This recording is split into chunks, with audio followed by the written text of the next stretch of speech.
We're dynamic. We do something different. Democracy shows that the wisdom of the nation is in its people.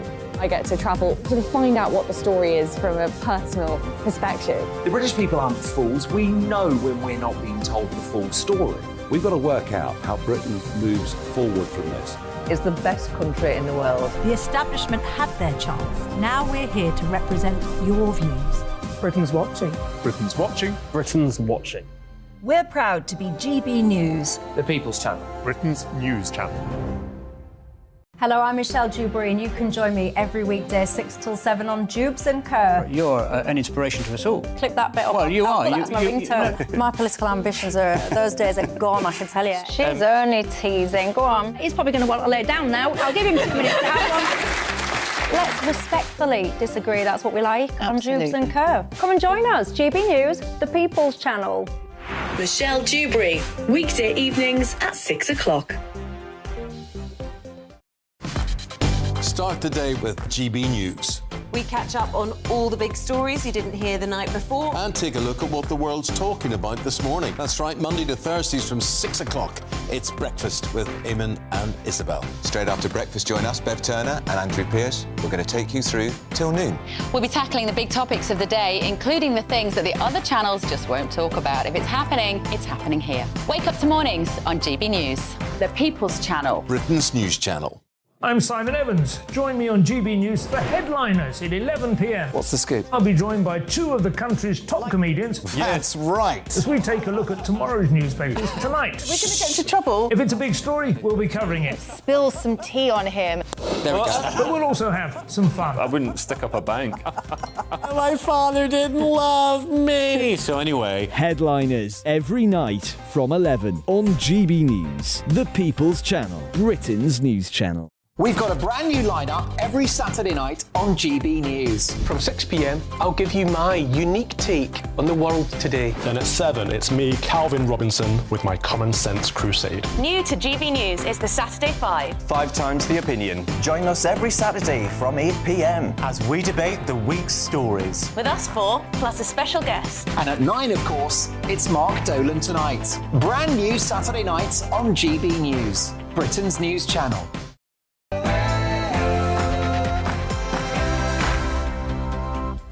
No spin, no bias, no censorship. I'm Dan Wootton. Tonight, terrorists landing on Britain's shores. 19 nationals with suspected links to terror groups like Islamic State are currently living in taxpayer-funded hotels after crossing the channel on small boats. So, when will the left-wing political establishment wake up and finally accept that our open border a very real threat to national security? Nigel Farage gives his unflinching analysis on an all-too-predictable development in the migrant crisis later this hour.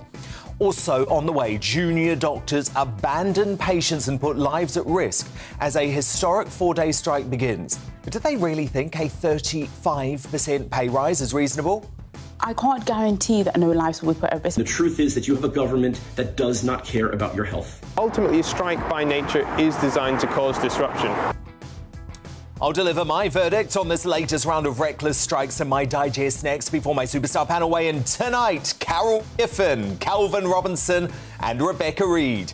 Then I'll be joined by the former Chancellor of the Exchequer, Kwarteng, as we talk Trustonomics, the SNP in crisis, and he speaks out for the first time since being caught out in this left-wing sting. People like to talk about arrangements of fees. I mean, do you have a daily rate? Yeah, I mean, I'm 10,000 a day, and I'd invoice it each day. I wouldn't expect a regular retainer. So don't miss my no-holds-barred interview with the former Chancellor later in the show. Elsewhere tonight, with a bombshell book revealing what the Queen really thought about the Sussexes' treachery. Was the great monarch right that Harry and Meghan have gone quite mad? Nina Mishkov and Lady Victoria Harvey duke it out in the clash. Plus, as it's revealed, the risk of Harry going to Afghanistan was acceptable to the late Queen, but not for William. Will this add to the Duke's victimhood narrative? Royal author Angela Levin weighs in live. Also coming up, Joe Biden's Air Force One plane is due to touch down at Belfast International Airport imminently, and the Britain-hating president has lofty ambitions for his trip to Northern Ireland. Make sure the Irish Accords and the Windsor Agreement stay in place to keep the peace. But is the man whose antics have made him a hate figure for many unionists really going to solve the Brexit standoff? Former First Minister of Northern Ireland, Dame Arlene Foster, delivers her verdict. Also tonight, does a pub landlord right to defy police orders and put gollywog dolls back on display just days after an open police raid sparked outrage? That's our big debate after 10. And as controversial trans star Dylan Mulvaney features in a new advert for the female skincare product Olay, is this further proof that major brands have no respect for their target audience? We'll tackle the woke war on women in the media buzz. As ever, stay tuned for a first look at tomorrow's newspaper front pages that are hot off the press later. And I'll crown a new Greatest Britain and Union Jackass before the night is out too. This is Dan Wootton tonight. Let's go.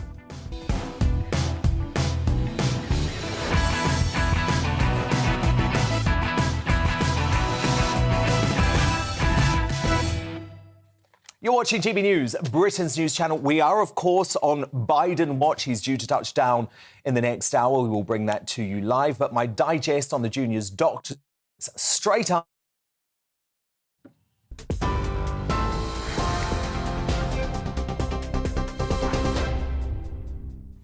Dan, thank you. Good evening to you. The top story tonight. The Police Federation of Northern Ireland says 4 suspected pipe bombs found near Londonderry is a clear statement of intent to harm officers. Police in Northern Ireland made the discovery in a cemetery in Cregan during a public safety operation, and officers had petrol bombs, stones and bottles thrown at their vehicles. The PSNI has called the placement of the suspected bombs a further sinister and worrying development, and it follows violent scenes in Londonderry yesterday, where missiles were again thrown at police cars during an anti-agreement Republican march. Well, as you've been hearing, the US president is due to land in Belfast very soon. Joe Biden is on a 4-day visit to Northern Ireland and the Republic of Ireland to mark the 25th anniversary of the Good Friday Agreement. The White House says that there won't be a formal group meeting between Mr. Biden and Stormont's main political parties, but he'll have a chance to talk with leaders ahead of a speech at Ulster University tomorrow. Now, hospital bosses say they're worried about overnight care tonight as they try to find cover during junior doctor strikes in England. Thousands of British Medical Association members began their 4 days of industrial action today. Downing Street is still refusing to hold further talks with the union unless it abandons its 35% rise demands and calls off the strikes. Experts are warning the walkout could be the most disruptive in NHS history, with up to 350,000 appointments and surgeries cancelled. Now, Labour has launched a new advertising campaign claiming the Prime Minister is personally responsible for the country's economic struggles. The Twitter ad pushed out today says Rishi Sunak thinks it's right to raise taxes for working people whilst his family benefited from a tax loophole. It's the second attack on the Prime Minister in the run-up to May's local elections, after Labour accused him of not sending child sex abusers to prison yesterday. Both adverts have angered MPs, including those within the Labour Party. And specialist divers in Lancashire today returned to the River Wyre, where the body of Nicola Bully was found. Lancashire police confirmed they went back to the spot where the mother of 2 was last seen as part of the coroner's investigation into her death. The 45-year-old was reported missing in January whilst walking her dog. And just lastly, winds of up to 60 miles an hour are expected overnight tonight as the UK is set to face unsettled weather over the coming days.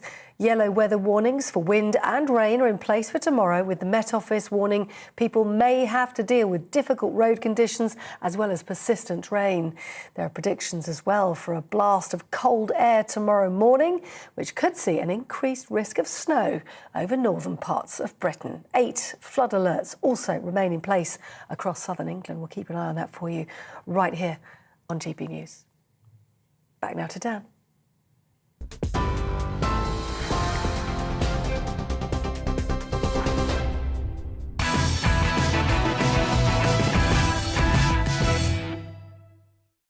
Who would have thought it, folks? 3 years on, and here we are again, being told to stay at home and avoid taking any risks to protect our precious NHS. An NHS that is letting patients down once more as junior doctors walk out for a historic 4-day strike while demanding an unreasonable and unrealistic 35% pay hike. I can't guarantee that no lives will be put at risk. The truth is that you have a government that does not care about your health. Ultimately, a strike by nature is designed to cause disruption. If only the doctors realised that they would get a far better system and Brits would get far superior health care if we were prepared to do a root and branch reform of the failing NHS rather than cling on to the free at the point of use philosophy in all circumstances as if it's a national religion. Many of the striking doctors talk about fleeing to Australia, which has a much better health system for patients and medics alike. That's true. It's a health system where if you're rich enough, you pay for at least part of your visit to the GP. GPs are paid much better as a result. But the government doesn't get a free pass here either. How is it possible to be pouring billions and billions more into the NHS by the year, only to get an increasingly inefficient system where doctors remain underpaid and unhappy? That said, the Health Secretary, Steve Barclay, is right not to be held to ransom, given the unhinged demands and revolting threats to our lives thanks to the decisions made by the Marxist BMA Health Union to time this strike immediately after the Easter holiday for ultimate carnage and maximum damage. Timing, which had been timed deliberately coming straight after Easter, the fact that the BMA junior doctors have asked their members not to tell NHS managers whether they intended to go on strike or not, making contingency planning more difficult, and also their refusal to agree any national exemptions. Other health unions, like the Royal College of Nurses, agreed national exemptions, particularly, for example, for cancer patients, so that those patients weren't impacted. The Junior Doctors Committee has refused any national exemptions, and obviously that puts patients at greater risk. All new doctors take the Hippocratic Oath, which states, "I shall never intentionally cause harm to my patients and will have the utmost respect for human life. I recognise that the practice of medicine is a privilege which comes with considerable responsibility. I will not abuse my position." Can the junior doctors off work for 3 more days as the historic backlog for operations and treatments snowballs truly look themselves in the mirror tonight and say that this reckless strike adheres to those fundamental principles? I think not. Look, I have great sympathy for our doctors. I actually believe they deserve a decent pay rise. But these irresponsible, renegade tactics putting our health at risk, well, they are a disgrace. But to respond now, my superstar panel, the columnist and media personality Carol McGiffin, GB News presenter and Conservative commentator Calvin Robinson, and the author and journalist Rebecca Reid. McGiff, I've just had it with these strikes. I've had it with them. And these doctors can try and spin it as much as they want, but they have been totally unreasonable with a 35% pay demand. Unrealistic as well. And I think deep down they know it's not going to go anywhere. It can't. There is not the money. And it doesn't matter how much waste the NHS cuts. If they cut most of it, they probably could afford to give everybody a pay rise. But there just isn't the money and it's not going to happen. So if you're starting at that point, there's nowhere to go. And who's suffering? Who's suffering? The people who've been suffering for the last 3 years not being able to get treatment. And then suddenly they're on strike. And the advice that they're giving to people, don't come to the hospital. Think twice before you go to A&E. And they said they've actually admitted they're putting out harsher warnings to people because people didn't stay away last time. Hang on, if people are sick, what choice do they have? What can they do? Have they not learnt the risks of telling people to stay away from the health service, which is what we experienced throughout 2020, and look at where it got us? Exactly. When you go to A&E, half the people in there do not need to be there. A lot of people go to A&E when they but the problem is the people who because they can't get to see a doctor most of the time. Yeah, that's true. But the people who are going to listen to that sort of warning, Rebecca, are the types of people who actually do need to be able to go to the hospital. But look, Calvin Robinson, you think these healthcare workers should actually be outlawed from striking. It should actually be illegal, this strike. Yeah, if you're a healthcare professional, you should not be allowed to take time off work for strikes. By the way, I think they're putting lives at risk. They are politicising healthcare. That is damaging. It's dangerous. To say to the public, avoid risky behaviour. I mean, people get ill, people get sick, so they go to the hospital. I would actually sack them all and replace them if we could. I think it's entirely irresponsible. We spend, over $5.5 grand every second on the NHS. How are we going to find 35% pay increases for every single person? It's entitlement is what it is. Because if they get it, then everyone will want it. Exactly that, the whole of the public sector. But what is risky behaviour? It's like, don't eat fish for that amount of time because you might swallow a bone. Well, exactly. Don't get into a car. Let's all not go rollerblading. Like, it's not rocket science. No, this is ludicrous. Let's all look twice before we cross the road. No, it's insane. Are you going to restricting everyone? Am I going to apologise as a doctor? No, as in, are you going to make excuses for what they're doing? Putting our lives at risk. I don't need to make excuses. It's a perfectly reasonable thing to do. It is a job. They're not heroes, they're not saints, they're not gods, they are people doing a job, and they've not had a proper pay rise for over 10 years. I think 15 years is the exact figure. Therefore, it's 35% over 15 years, which is 2.3% per year, which is a fairly reasonable amount to they have had pay rise. Not a meaningful one. The BMA says it's 2008. It's been quartered. Yeah, the BMA is a hard-lift Marxist health union. I mean, it's the medical association. It's the one that the doctors are in. Like, they know about being a doctor and they know how much they get paid. It is not unreasonable when you do an incredibly important, highly skilled, highly educated So you think, looking at the current economic climate, you think, given where we're at as a country financially, after the ridiculous decisions made during the course of the COVID-19 pandemic, you think it is realistic for any public sector worker, including doctors, to ask for a 35% pay rise? I think, and again, I'm not an economist, but I think when you're trying to negotiate, you're supposed to ask for a bit more than you think you're going to get. So I think that presumably they're expecting less than 35%. OK, well, let me tell you. Yes, I do think it's anywhere close to that then. But where would that money come from? Well, the NHS is monstrously mismanaged and incredibly inefficient. And presumably... but it's your side of politics that refuses for there to be any discussion about reform. Look, forget reform. Let's just privatise the NHS. Let's sell it off. Everybody else is So, Calvin Robinson, you say privatise the NHS. It's not working. It's a massive cash cow. It's just sinking money down the drain. Let's sell it off, privatise it. Let's find a different way. The problem is, Carol McGiffin, is that Rebecca talks about these doctors not being heroes and not being saints. But actually, that goes totally against the narrative that we've all been fed over the past decade, really, which is that the NHS is this absolute sacred cow. It must not be touched. It is a religion. We've all got to buy into it. And if you don't, then you're not proud to be British. Yeah, you can't criticise it. You can't say anything bad about it. And if you do, you're the devil. I do think that, in a way, though, it has been... not privatised yet, but there is a lot of private elements to the NHS now. Most hospitals have a private floor, a whole floor for private treatment only.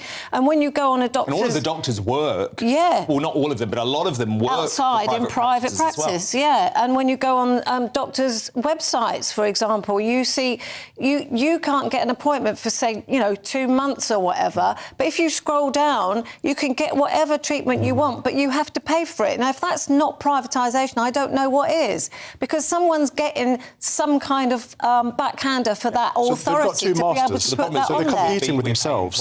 We are paying twice. Yeah, that's the point. Fine, you should, if you... It's not fine, it's not working. No, it's not. If you can afford to pay twice, then you should pay twice. Well, look, I've always said that I'm more than happy, actually, to pay privately to go and see the GP. But what would make me much more happy is if the NHS and Brits, actually, overall, politicians understood that free at the point of use isn't working. The health systems around the world that we look to actually work because they do have private-public partnerships, because they do have a degree of pay-as-you-go for people who can afford it. The problem is the American system is terrifying and dreadful. Now, there are lots of other systems that do work. The Australian system's pretty good. The German system's pretty good. My issue is that I do not trust any of the people currently in charge to roll out a German system. Well, let me just tell you about the American system, right?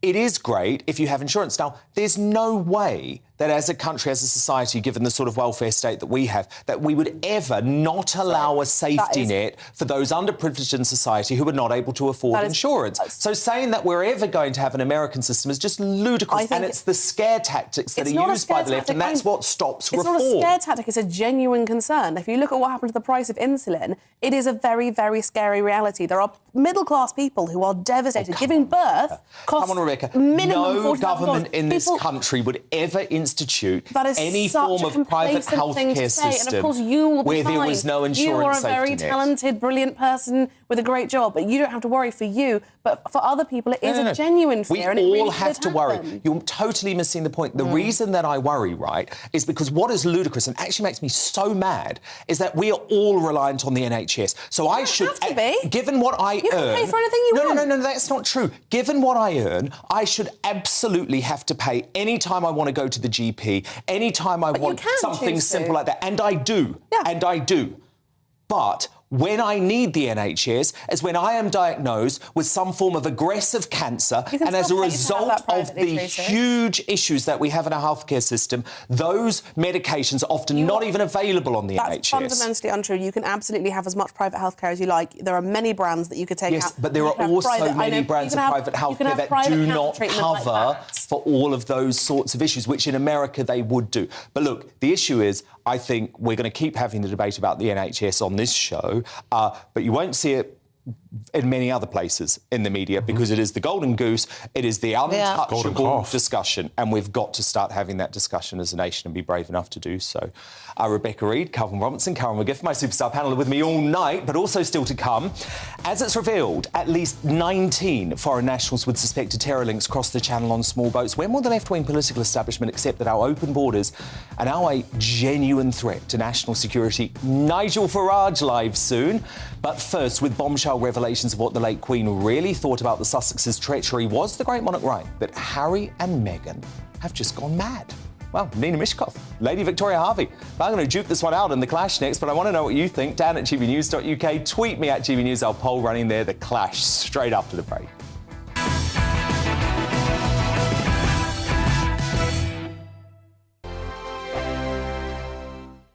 I joined GB News because I was sick and tired of not hearing my views being represented, not just mine, but so many people that I knew and spoke to. I just couldn't get my voice out there. I couldn't say anything. I couldn't do anything. Whatever the narrative was, I kind of had to follow it. GB News is there to provide a voice for those who have been ignored by the establishment media. We think different things, we've got a different style. GB News is here to be optimistic and positive about the future. It's real kind of dynamic and flowing, with the audience very much at the heart of it, like a big family. Here at GB News, we talk about the things that matter to you. Hearing the voices from right across our towns and cities, especially our towns. All sides of the argument represented with a heavy dose of opinion. We're on a mission here to make a difference. And the GB News family really is here for you, and whatever time of day you can watch or listen. Britain's watching. Britain's watching. We're proud to be GB News. The People's Channel. Britain's news channel. Monday to Thursday, 9 p.m. till 11 p.m. Join me, Dan Wootton. I'll bring you the sharpest takes and hottest debates. Do you not believe in prison? I don't believe in prison. I'm completely stunned. I guarantee you there'll be no spin, no bias, no censorship. I actually was personally quite offended by it. And no reason to go to bed. So I guess they've always been quite woke. That's Dan Wootton tonight on TV, radio and online. Monday to Thursday from 9 p.m. till 11 p.m. on GB News. The People's Channel, Britain's news channel. We are GB News, the People's Channel. And right across the United Kingdom. You can find us on Sky Channel 512. Virgin Media Channel 604. Freesat Channel 216. Freeview Channel 236. And YouView Channel 236. You can also take us with you on DAB Plus Radio. With the GB News app and at the website gbnews.uk. We're absolutely everywhere. Come join us on GB News, the People's Channel, Britain's news channel. Start the day with GB News. We catch up on all the big stories you didn't hear the night before. And take a look at what the world's talking about this morning. That's right, Monday to Thursdays from 6 o'clock. It's Breakfast with Eamon and Isabel. Straight after breakfast, join us, Bev Turner and Andrew Pearce. We're going to take you through till noon. We'll be tackling the big topics of the day, including the things that the other channels just won't talk about. If it's happening here. Wake up to mornings on GB News. The People's Channel. Britain's news channel. New to GB News is the Saturday 5. Join us every Saturday from 8 p.m. as we debate the week's stories, controversies and issues. With us four, plus a special guest. It's 5 times the opinion, 5 times the debate, and 5 times the fun. The Saturday 5. Saturday nights from 8. Only on GB News, the People's Channel. Britain's news channel. You could wink at the end. I can't Britain's wink. Listening. I'm Mark White. As GB News Home and Security Editor, I cover those key issues that are so important to you. Our authorities, our communities doing all they can to combat violent crime. With the public services under unbearable strain, why are we still failing to control our borders? Defence, the first priority of any government, has been continually hollowed out. Can we trust our politicians to protect the armed forces? Join me, Mark White, on GB News.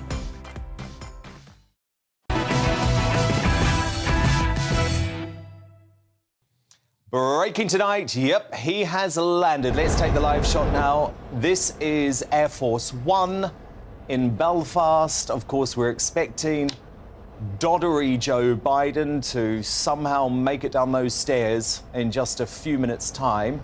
He's, of course, in the country for the 25th anniversary of the Good Friday Agreement. So we will bring you those live pictures very shortly. The Prime Minister, Rishi Sunak, is believed to be in Northern Ireland to greet him off the plane. Plus, we have Arlene Foster, the former First Minister of Northern Ireland, live on the show very shortly, alongside Nigel Farage and the former Chancellor, Kwasi Kwarteng.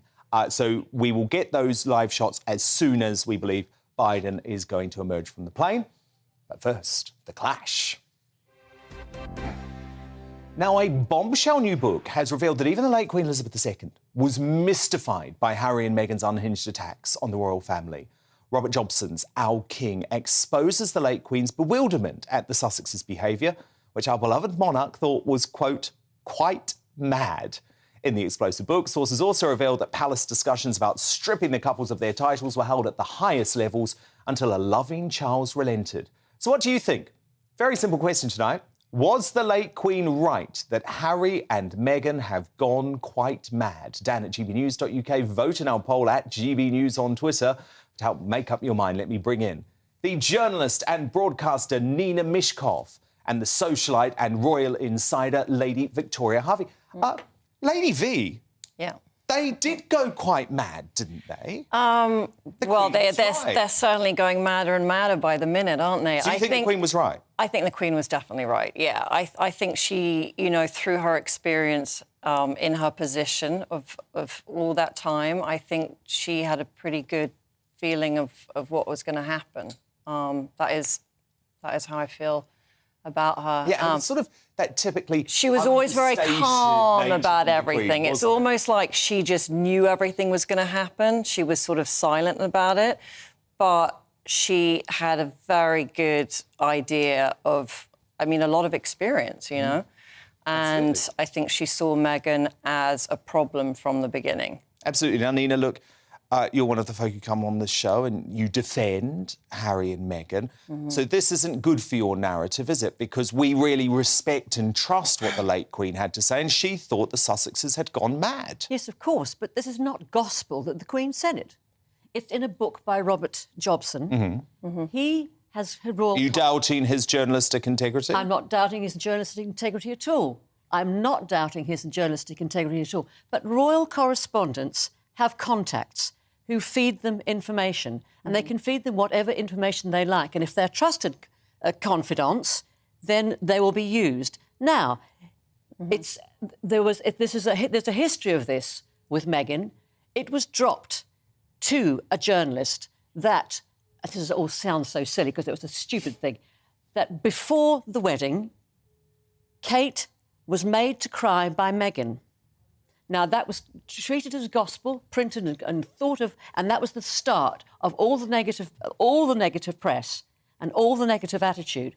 Since then, it's generally accepted it was the other way round. Well, no, it's not generally No. But they lied. I mean, look, just hold that thought because we're going to cross right to North Belfast. It's Lady V, stand by, because we're going to look at Joe Biden. He's just emerged from Air Force One, and I believe that Rishi Sunak is there to greet the president, and there they come. Oh, wow. So Rishi Sunak will be meeting Joe Biden and, of course, spending time with Joe Biden in Northern Ireland tomorrow. They are there for the 25th anniversary of the Good Friday Agreement. And Arlene Foster, Dame Arlene Foster, the former First Minister of Northern Ireland, will be with us very shortly to analyse whether Biden actually has any right to tell us exactly how Brexit should be delivered and saved. Because personally, I don't think Biden is someone we should be turning to on that front, given his very obvious bias. But look, let's return now to the clash. So, Lady Victoria Harvey, you wanted to respond to, or do you want to say I'm just something thinking about the Biden thing. Well, Okay, no, yeah. it's just Go like, ahead. of course he didn't want Brexit because he wants our borders to be flooded exactly like what happened in America. You know, this is all sort of part of the same agenda, and the fact that, you know, well, our border is not doing so well. Biden wants No, I lived in America for 2 decades. Have you lived in America? I've lived in 60 But recently, I lived there just now, and I have actually moved back We're just seeing the pictures of what a mess it Rishi is. Sunak greeting Biden. I mean, Nina, you must get a little bit angry as a proud Brit to see Biden's very obvious bias against the UK and not at all. towards You just have to be Ireland. grown up about this. He's not growing up about it. It's actually nice that he's not coming. Come on. You know. It's not anti-British hatred. America wanted Britain to stay in Europe to create a strong Europe. End Yeah, but that's of. not their No. choice. It's not their choice. But he needs to accept the result. But he has accepted the result. He's not what he wants Economic now Forum, is it's for the same. this, for the DUP not to cause problems so that the whole thing starts up again. Yeah, but that's not his right, is it? No, it's not his right. He shouldn't tell us how we conduct our lives. He's already ruined America. Why should he ruin our country? It was not Clifton's. It was not Clinton's right. I mean, Lady V was one of the reasons that you left the US. I left because of presidency him. Joe Biden. I mean, most people I know, especially California got really hit hard by everything the last few years, especially. But yeah, 75% of the people I know have left, and that is how bad it is. I actually never anticipated moving back to England. If someone asked me a couple of years ago, I had no idea I'd be back here. So you came back here because Biden is the president? Because it is a mess, yeah. You're joking. No, I'm not joking. And Gavin Newsom... Under Trump, it wasn't a mess. Under Trump, no, it wasn't a under mess. Trump, it was not a mess, Oh, no. my goodness At least we me. had law and order over there. Oh, law and order. Yeah. And Nina, Look, I was in surely California... even as someone on the left, you must look at the presidency of Donald Trump now and think, you know what? We didn't enter any wars. He had strong borders. No wars. We had strong borders. That is not... If you lived in California... serious to take Trump seriously, a populist leader who is so You obviously listen to the wrong media. I don't listen to the wrong media. I see do. every bit of media. No, I'm you a journalist. don't. I know, but a deal lot in of journalists facts. they have tunnel I vision. don't have tunnel vision. I do not have tunnel vision. Where in the world? But isn't it the does snobbery, anyone- Nina? Yeah. Isn't it the I mean, snobbery of the left? but Isn't it Nina, the snobbery of the left to say, I you know was- what, I'm going to ignore what the majority of Americans But Dan, I was the It's not same the way. majority of I Americans. switched. Only switched a few years ago, Really? Nina. Majority. Biden supporters outvoted Trump. No, they cheated. That was not that election. Okay, we're not going to go into it, but this is just fruitless. But no. I'm sorry. But I listen deal to in me. facts. I was the other side before. 3 or 4 years ago, I did not like Trump. I completely was sold on the whole thing that this man was the evil person, and it was. And actually, I had a big kind of awakening about it, and I realised that actually, this man is actually trying to save America, and Joe Biden is the worst. Please, this is just This is just nonsense. But you would have to be living there recently to actually endure it. There recently. I have You friends do. You can actually observe. Even my most The thing that liberal. shocks me, Nina, about folk on the left, though, is that surely at the very least you can accept that it's not a good thing to have a US president who has open disdain for the UK because of their historic ties to Ireland. He doesn't have. He does. You clearly haven't researched his past because he has open disdain for the English. His relatives used to talk about it. He boasted about it in his own autobiography. The English, but not Great Britain and not the United Kingdom. That's a very different thing. Look, the guy should be in a nursing home. The fact that he's even there right now. What about the fact that once at a White House event he actually said, "If you wear orange, you're not welcome." Well, that was in 2015. Well, absolutely, Nina, you cannot defend Irish that. thing. That is an Irish English thing. But that's what this is all about. And we're not even getting into the fact that he likes little children and the son's a crack at it, and we're not even going there. You cannot possibly take Trump seriously as a world leader. Well, if you actually meet him in real life, you might have a different That's not opinion. That's not relevant. And look, Lady V, of course, we have to say that the allegations that you have made against the Bidens, not all of that has been proven. Oh, what, the laptop? The laptop was definitely proven. That was his laptop. Oh, come on. This is ridiculous. This is Biden's son. Try and go to California now. No, I know. It's not talking about his family. His got a wonderful... But you need to go visit. Do you know what I love about you two? You need to come visit LA. We came in here to talk about Harry. I know, Harry and Meghan. Okay. Okay, they have gone mad. Because actually we had a brilliant debate on Joe Biden. And just to recap, President Biden in Northern Ireland now on the 25th anniversary of the Good Friday Agreement. Let's see if he's going to be able to save Brexit and save the world somehow. I doubt it. Lady Victoria Harvey, Nina Mishkov, thank you so much. But coming up, on a similar theme as Northern Ireland witnesses violence just ahead of this presidential visit, is the pro-Irish US president really the best man to break the power-sharing deadlock at Stormont? Former First Minister of Northern Ireland, Dame Arlene Foster, has her say soon.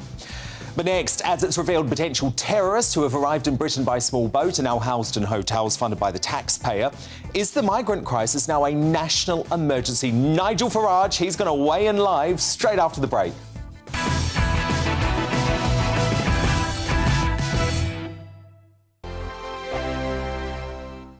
Monday to Thursday nights on GB News. At 6, it's Dubes & Co. 7 o'clock, Farage. At 8, join Jacob Rees-Mogg. And at 9, Dan Wootton Tonight, followed by headliners on TV, radio and online. This is GB News. It's all about family, being in people's living rooms, all the interaction and getting to know who our viewers and listeners are. When I was young, my dad used to say, "Nah, stop arguing." I wanted an outlet that would enable me to give my opinion. People are going through a really hard time right now, and I know that you don't feel like you're being listened to by the establishment. I came to GB News because it's the People's Channel, and I want the audience to have their say on the events of the day. We're dynamic. We do something different. Democracy shows that the wisdom of the nation is in its people.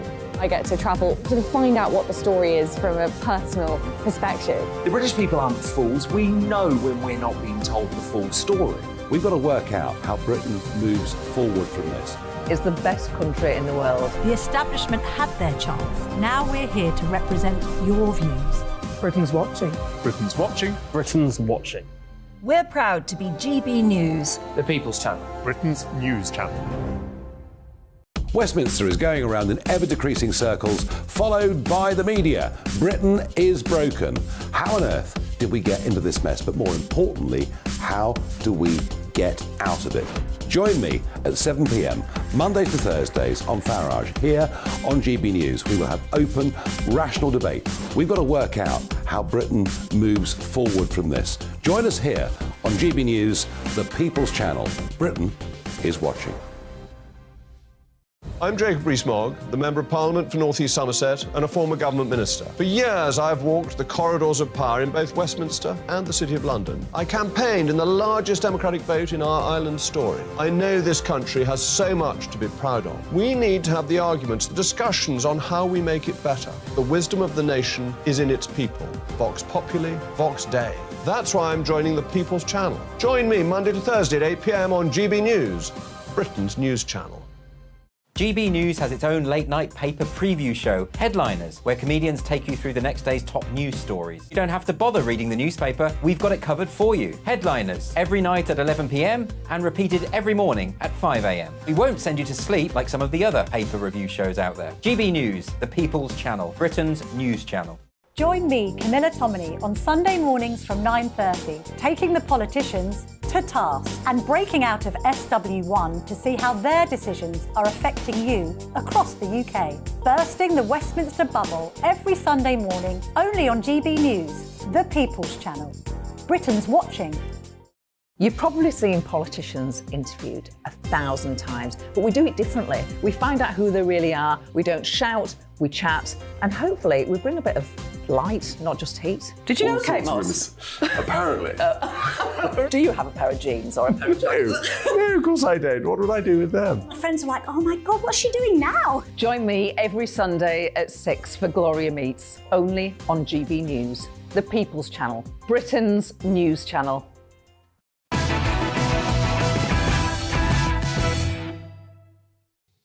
Time for What the Farage, and Britain's migrant crisis has plunged to terrifying new depths, with the Daily Mail revealing that last year alone, at least 19 suspected terrorists were able to enter the UK on small boats and cannot be deported due to human rights laws.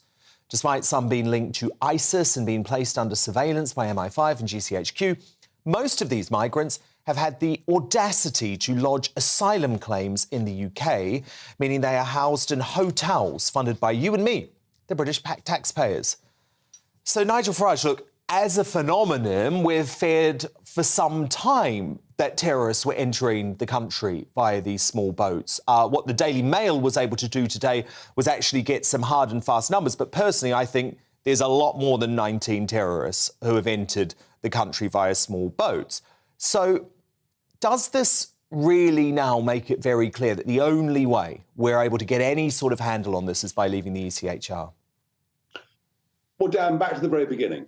2015, the European Union launched their asylum policy, which means anyone that sets foot, having crossed the Mediterranean on EU soil, can stay. ISIS, in 2015, said very clearly indeed, they would use these routes to get their operatives into Europe. And as we well know, virtually everyone that crosses the English Channel will either come across the Med or come through an EU border. So it is quite rational and logical to assume, and it was right from the start. And when I was going out into the English Channel, lockdown, I said two things. One, huge come, no one believed me. And two, it would be a threat to our national security. I suspect 19 is the tip of the iceberg. You know, people coming from Syria, surely what is to everybody, that's duty of government, protect the country and its citizens. We totally and utterly failed. And even when we do discover them, we can't deport them to part of the ECHR. And horrible though this story is, it will boost, in my opinion, the campaign for us to leave the ECHR. The problem is that Rishi Sunak at the moment won't contemplate it. But political survival is a marvellous thing. You know, politicians will do literally anything to make any promise to get re-elected. And I think we on GB News need to be actually a bit tougher than we've been on this. I think it's our duty now as a channel to lead a campaign, an education campaign, a political campaign on this issue to get the Tory party to change their position on ECHR. And I think we're the only people, the only game in town, frankly, at the moment that can push this, and we need to do it. Couldn't agree with you more. We'll let the campaign begin tonight. But look, from Dover to Yorkshire now, this is unbelievable, Nigel. Manston St James's Church of England School in Leeds has banned pupils from playing tag in favour of games that they say are rooted and grounded in love. Now, you might think this is, a small issue, but actually, to me, this represents a tyranny of woke starting to sweep through our schools. Yes, I mean, it wouldn't surprise me if games like rugby were completely banned in a few years' time. Part of growing up is taking knocks.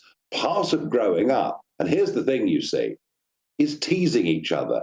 And tag actually is a bit of a game of tease, because you know what? The nimble, fit kids actually are rather better at it than those that aren't so athletic. So, of course, it's unfair, it's wrong, it's bad. Some people finish up as losers. Some people aren't quite as fit and strong as the other kids.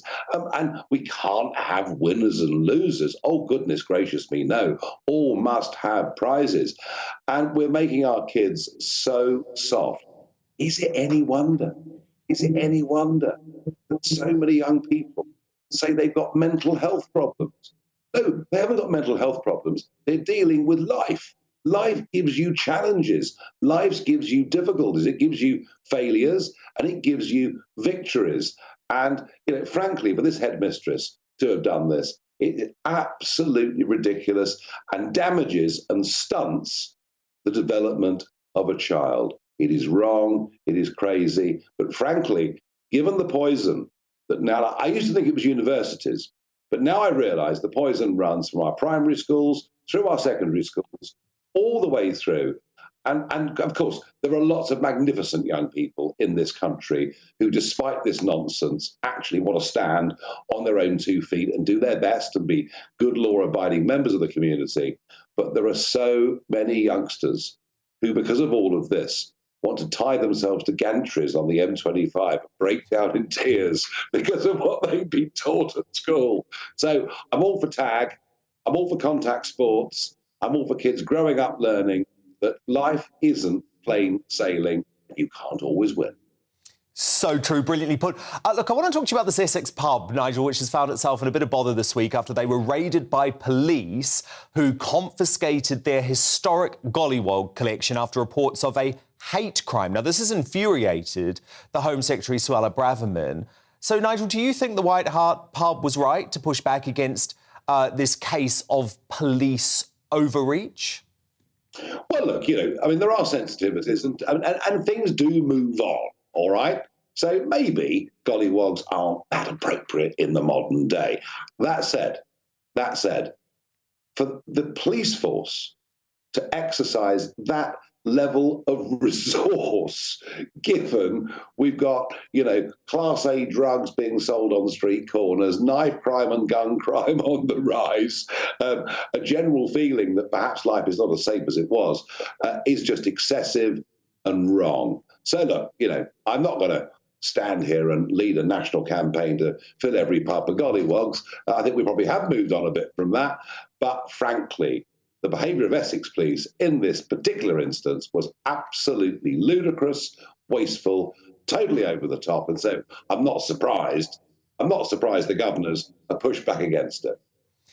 Nigel, can I just get a quick word from you on the arrival of Joe Biden? We've just had pictures come through in the past few minutes. There he is, managing, Nigel, to actually walk down the steps, which, for Biden, that's a bit of an achievement.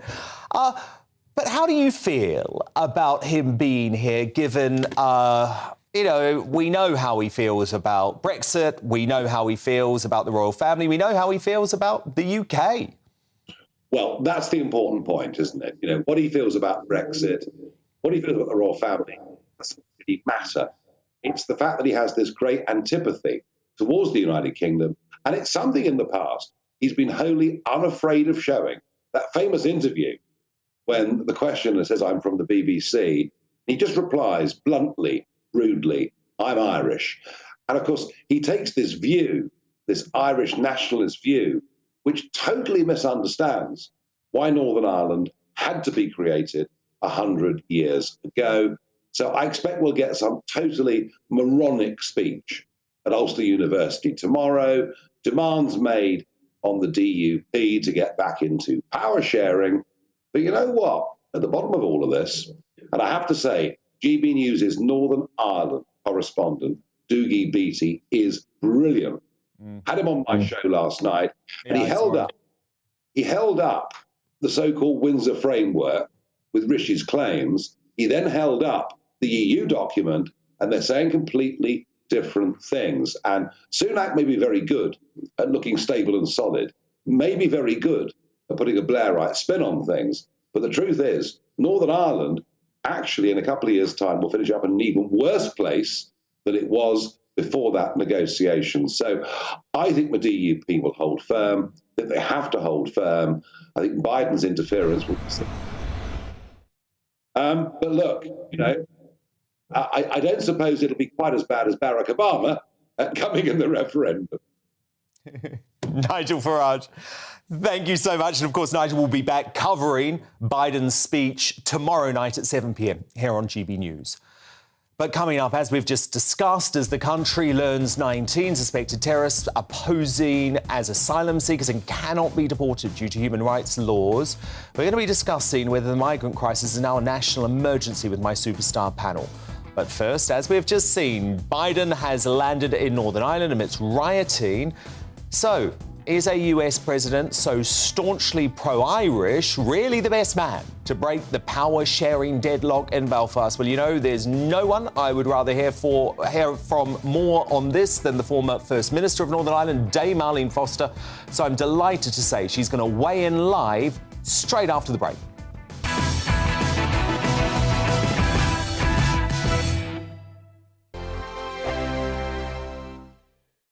Monday to Thursday nights on GB News. At 6, it's Dubes & Co. 7 o'clock, Farage. At 8, join Jacob Rees-Mogg. And at 9, Dan Wootton Tonight, followed by headliners. On TV, radio and online. This is GB News.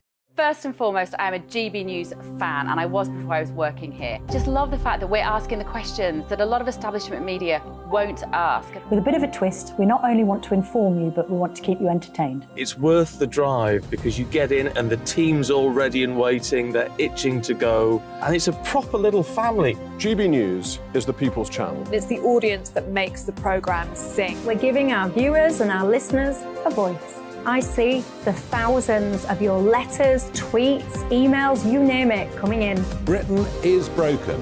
How on earth did we get into this mess? But more importantly, how do we get out of it? The establishment had their chance. Now we're here to represent you. It's time for something different. It's time for GB News. I'm very patriotic. I believe in Britain. Our best days lie ahead. Britain's watching. Britain's watching. Join us here on GB News. The people's channel. Britain's news channel. Join me, Patrick Christie's, Monday to Friday, 3 till 6. We tackle the day's news agenda like you've never seen before. It's high tempo, high octane, the most controversial topics, and the best guests. You will not be able to take your eyes and ears off it. I'm not afraid to ask the questions that you really want answered. 3 till 6 p.m, Monday to Friday on GB News, the People's Channel, Britain's news channel. GB News has its own late-night paper preview show, Headliners, where comedians take you through the next day's top news stories. You don't have to bother reading the newspaper, we've got it covered for you. Headliners, every night at 11 p.m, and repeated every morning at 5 a.m. We won't send you to sleep like some of the other paper review shows out there. GB News, the People's Channel, Britain's news channel. Join me, Camilla Tominey, on Sunday mornings from 9:30, taking the politicians to task and breaking out of SW1 to see how their decisions are affecting you across the UK. Bursting the Westminster bubble every Sunday morning, only on GB News, the People's Channel. Britain's watching.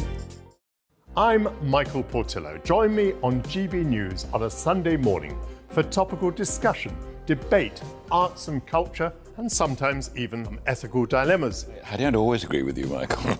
Michael Portillo, Sundays on GB News, the People's Channel, Britain's news channel. I'm Andrew Doyle. Join me at 7 o'clock every Sunday night for Free Speech Nation, the show where I tackle the week's biggest stories in politics and current affairs with the help of my 2 comedian panellists and a variety of special guests. Free Speech Nation, Sunday nights from 7 on GB News, the People's Channel, Britain's news channel.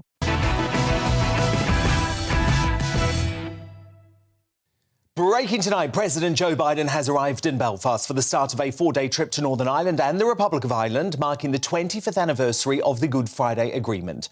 Greeted off the plane by the UK Prime Minister Rishi Sunak, the 2 world leaders will hold bilateral talks tomorrow. However, the White House has reportedly scaled back this to a less formal coffee meeting as the Britain-hating president continues to trash the special relationship between the UK and the US. Meanwhile, by making such a show of his Irish roots, Sleepy Joe has become a hate figure for some unionists, and his appeal to the DUP to return to power sharing at Stormont is expected to fall on deaf ears. This comes as tensions became fraught yesterday after petrol bombs were thrown at police in Londonderry during an illegal Republican parade. Watch.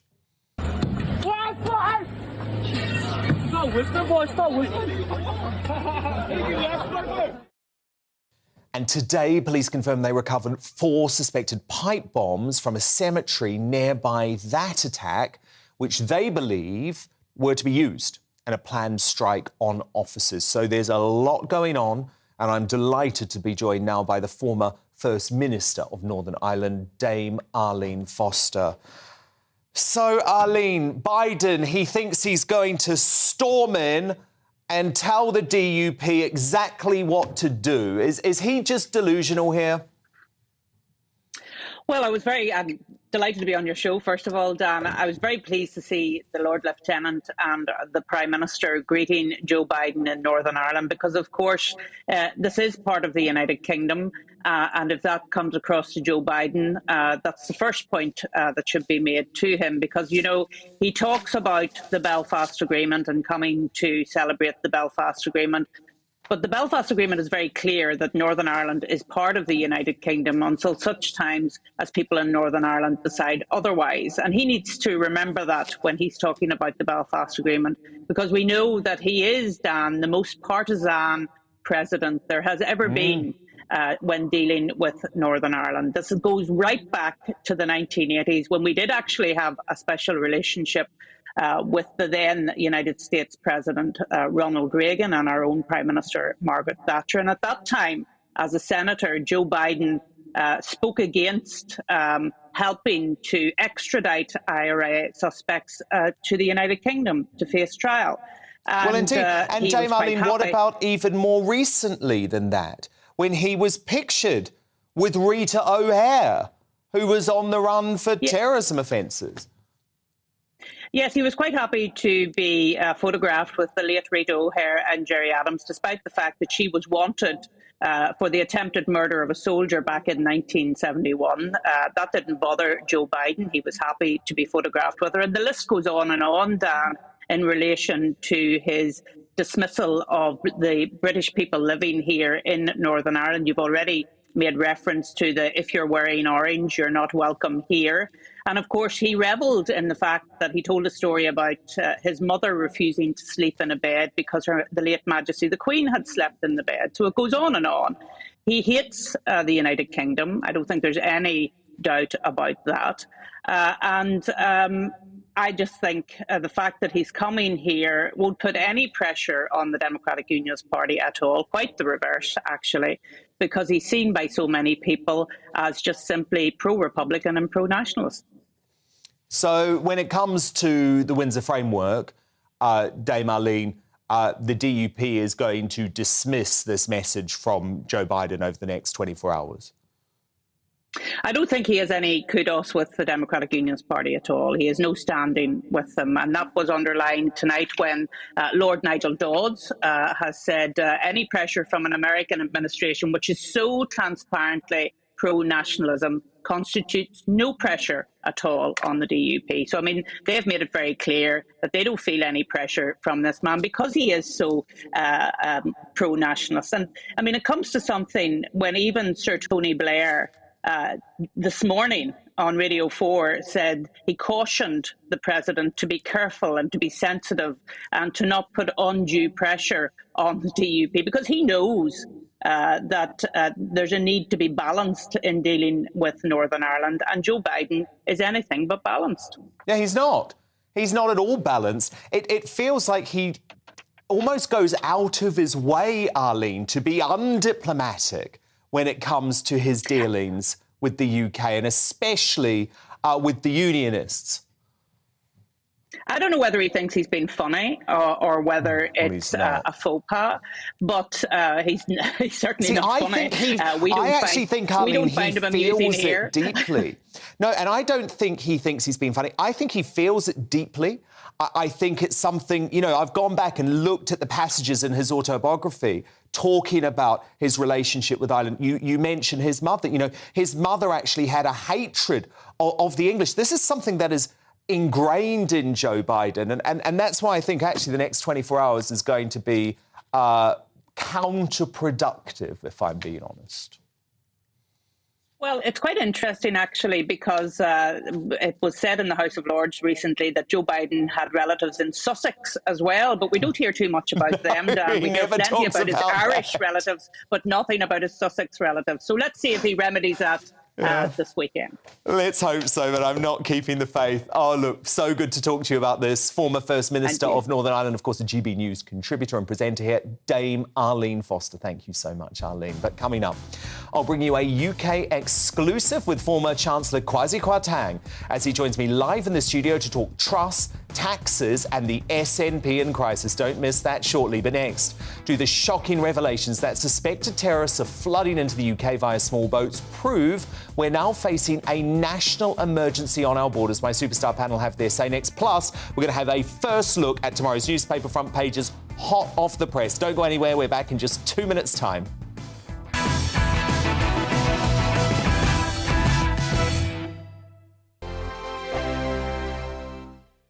You've probably seen politicians interviewed 1,000 times, but we do it differently. We find out who they really are, we don't shout, we chat, and hopefully we bring a bit of light, not just heat. Did you know Kate Moss? Apparently. Do you have a pair of jeans or a pair of jeans? No, of course I don't. What would I do with them? My friends are like, oh my God, what's she doing now? Join me every Sunday at 6 for Gloria Meets, only on GB News, the People's Channel, Britain's news channel.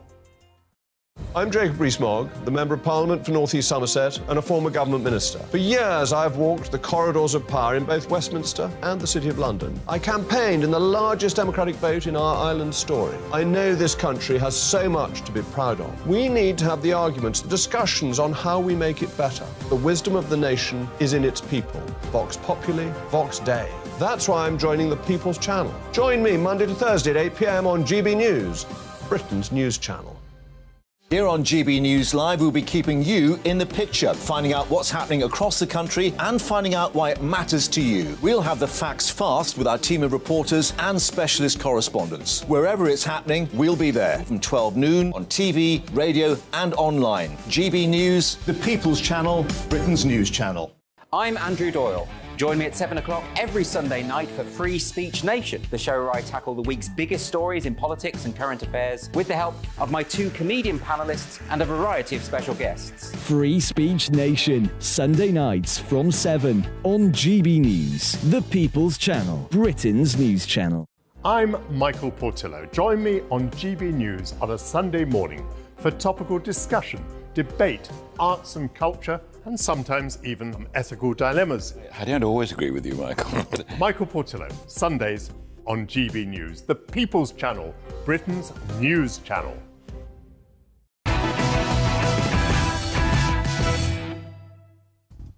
It's 10 p.m. I'm Dan Wootton. Tonight, after the shocking revelation that 19 suspected terrorists are living it up in migrant hotels funded by the taxes of hardworking Brits, has the small boats crisis now become a national security emergency? And does this expose the dangerous reality of the left's open borders policy? That's the big debate with my superstar panel next. And tonight, I'm joined by Carol McGiffin, Calvin Robinson and Rebecca Reid. Plus, in an exclusive interview, Kwasi Kwarteng speaks out for the first time since being caught up in this anti-Tory sting.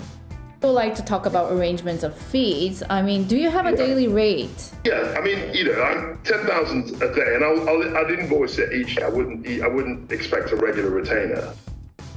The former Chancellor joins me live in the studio to talk Trussonomics, the SNP in crisis, and much more in just a moment.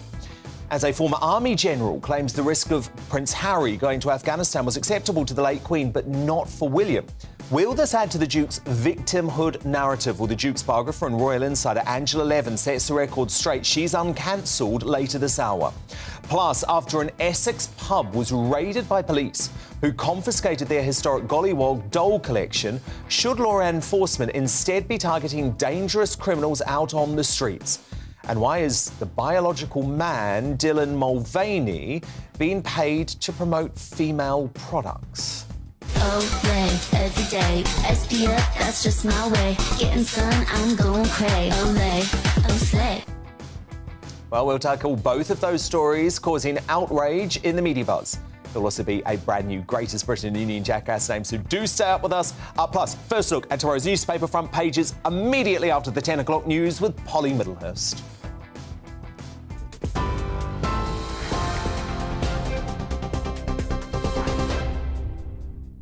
Dan, thank you. Good evening to you. The Prime Minister has tonight welcomed the US President Joe Biden to Belfast.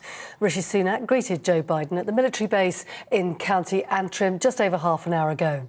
Mr Biden is on a 4-day visit to Northern Ireland and the Republic of Ireland to mark 25 years since the Good Friday Agreement. The White House has said there won't be formal group meetings between Mr Biden and Stormont's main political parties, but he will have the chance to talk with leaders ahead of a speech at Ulster University tomorrow. Full details on that on GB News tomorrow.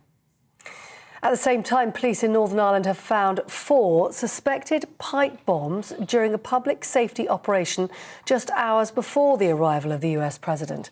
Officers had petrol bombs, stones and bottles thrown at their vehicles during the security check, which was at a cemetery in Cregan. The Police Federation of Northern Ireland says the discovery is a clear statement of intent to harm officers, whilst the PSNI has called it a further sinister and worrying development. It follows violent scenes in Londonderry yesterday, where missiles were again thrown at police cars during an anti-agreement Republican march. Well, in other news today, hospital bosses say they're worried tonight about overnight care as they try to find cover during junior doctor strikes in England. Thousands of British Medical Association members began their 4 days of industrial action today. Downing Street is refusing still to hold further talks with the union unless it abandons its 35% pay rise demands and calls off the strikes. Experts warn the walkout could be the most disruptive in NHS history, with up to 350,000 appointments and surgeries cancelled. Now, Labour has today launched a new advert claiming the Prime Minister is personally responsible for the country's economic woes. The Twitter ad says Rishi Sunak thinks it's right to raise taxes for working people while his family benefits from a tax loophole. It's the second attack on the Prime Minister in as many days in the run-up to May's local elections, after Labour accused him of not sending child sex abusers to prison yesterday.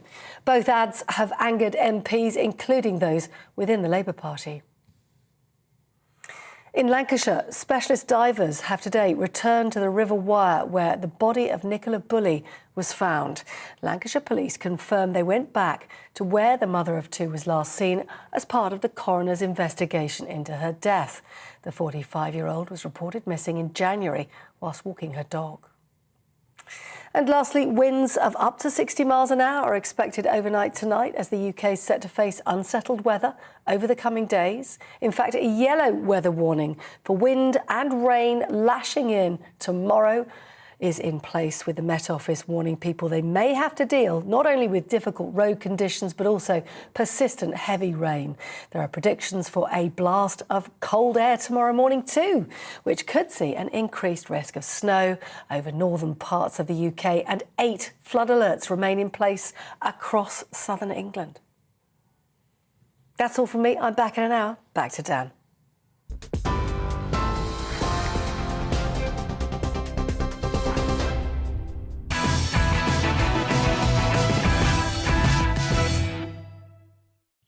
Tomorrow's news tonight now in our media buzz. Let's kick off with just one front page so far. And it's the eye that leads with world economy in peril as the UK heads for the worst growth in the G7, according to a grim new IMF report. Well, I've got the perfect person joining me on this in just minutes' time, the former Chancellor Kwasi Kwarteng, who, of course, wanted to push alongside Liz Truss a growth agenda. Look at what happened now that we're not going down that path.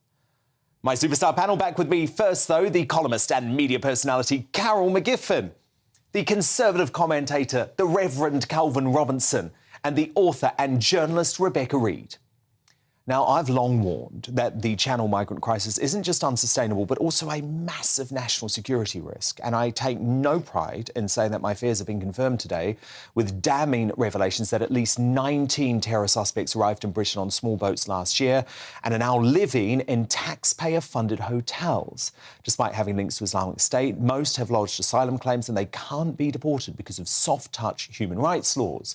The stark reality is that MI5 already have 3,000 so-called subjects of interest who are under active terror investigations in this country, but they're only able to carry out the necessary intense round-the-clock surveillance on 10 of them. That's right, 10 of them, because of the immense cost.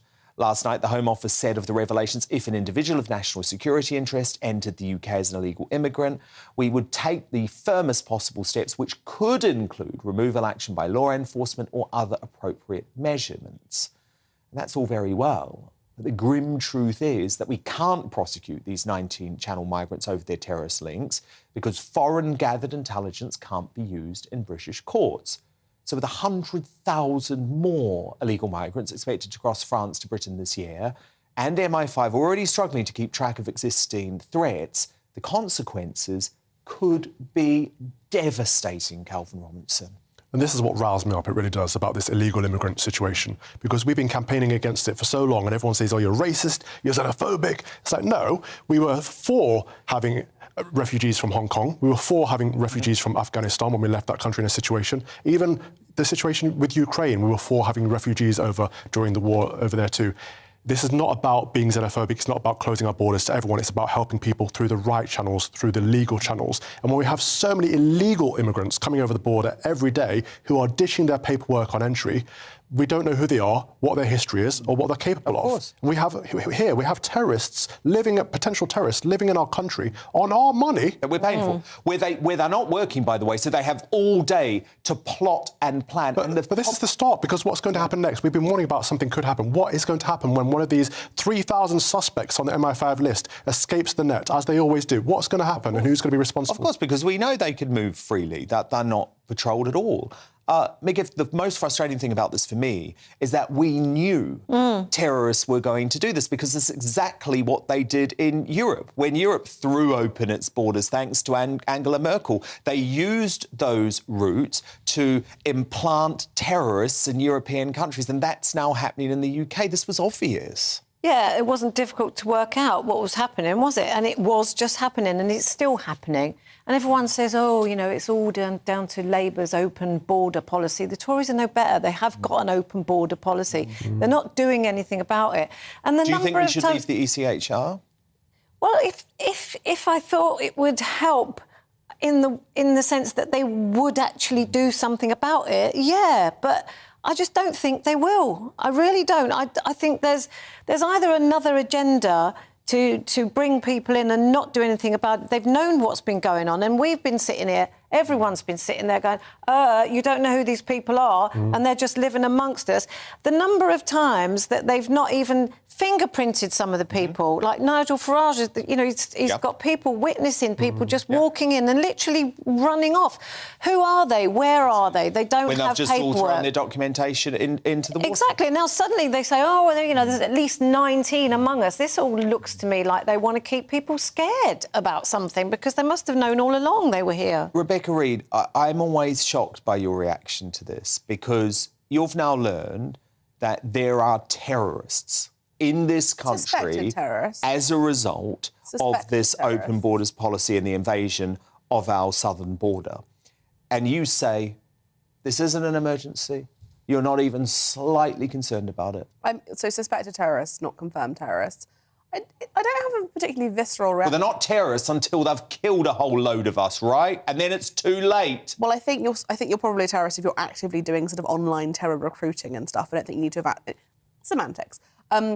No, I don't have the same. These are bad people putting Brits at risk. I don't have the same visceral reaction to it that you do. A part of me likes to think, before I say this, I know how cross this is going to make you, that maybe if you treat people really well when they get here and you show them what our society looks like and you're welcoming and kind, maybe they won't want you don't, what if they're coming here don't understand. They're coming here for the explicit purpose to cause terror. But maybe if we're nice to them... let's be nice to the terrorists, But maybe Dan. kill them with kindness. Oh, my goodness. Come on, Rebecca. Maybe it's possible. They'll be like, wait, we were told that this was a horrible country full of infidels, but actually they've been really welcoming and gentle and They've already been interesting. Why would we kill them? A bit of niceness is not going to de-radicalise them. I think you can. I don't think anybody's beyond saving. I think you can. I'm not saying no one's beyond saving, but that's not how you save. Rebecca, I don't think you fundamentally understand how terrorists work. They come here with the sole aim With the purpose of killing us. But I think people can be... Don't be nice to them. They won't kill us anymore. Just be nice to them. Unbelievable. Be nice to the terrorists. It doesn't seem impossible. Also, kick them out. Deport them immediately. Even if they're suspected of terrorism. Wouldn't it be great if someone like Suella Braverman, who was constantly talking about how she was going to stop it, the government's number one priority is to protect our borders. All tough talking, and it I continued. do, and it's 13 frustrating. years I the know, Tories it's being in so charge. frustrating. The Tory created It is problem. frustrating. But what I will say, as ever, to defend Suella Braverman, is that she was the only Tory candidate during the leadership campaign last year who campaigned on a platform of leaving the ECHR and she hasn't getting... done it. Well, she hasn't done it because she's got a Prime Minister this is who's the a point. globalist and doesn't want all of his mates to say, Rishi Sunak, horrible UK, Dan, she is like leaving the ECHR. It's like she's your horrible boyfriend. Like, he forgot my birthday, but he was really sorry about it. You're so forgiving of Suella. No. What I'm saying is that I think Rishi Sunak needs to allow her to do what she knows has to be done. And at the moment, he's not doing that. And at some point, as a result, she may actually say enough is enough. But right now, it's much better to actually have someone in that position who has who has the fundamental belief of what needs to be done. Because at the end of the day, Sunak's going to see the polls, he's going to see the public fury, and he may well just relent. He has said his campaign is to stop the boats. Yeah, and I don't so think he's if he doesn't do that, we they should all say things take all away the our time. votes. They don't do anything. But what about the fact that it's almost too late, isn't it? I mean, there are so many here already. You can stop them now. Of course. But what do you do about that backlog? A lot They're of all the damage still has here. already been done. Yeah. Now, look, abuse survivors have blasted the actions of the Dalai Lama after a video surfaced in which the Tibetan spiritual leader kisses a young Indian boy on the lips before asking him to suck his tongue. Watch. Can I hug you?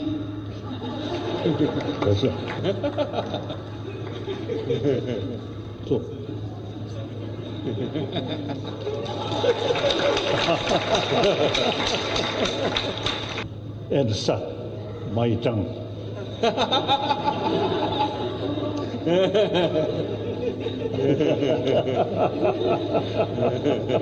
Thank you. Yeah. The Survivors Network of those abused by priests accused the spiritual leader of minimising the incident in his apology, saying an 87-year-old man asking a young boy to perform a blatantly sexual act in a public setting is very disturbing.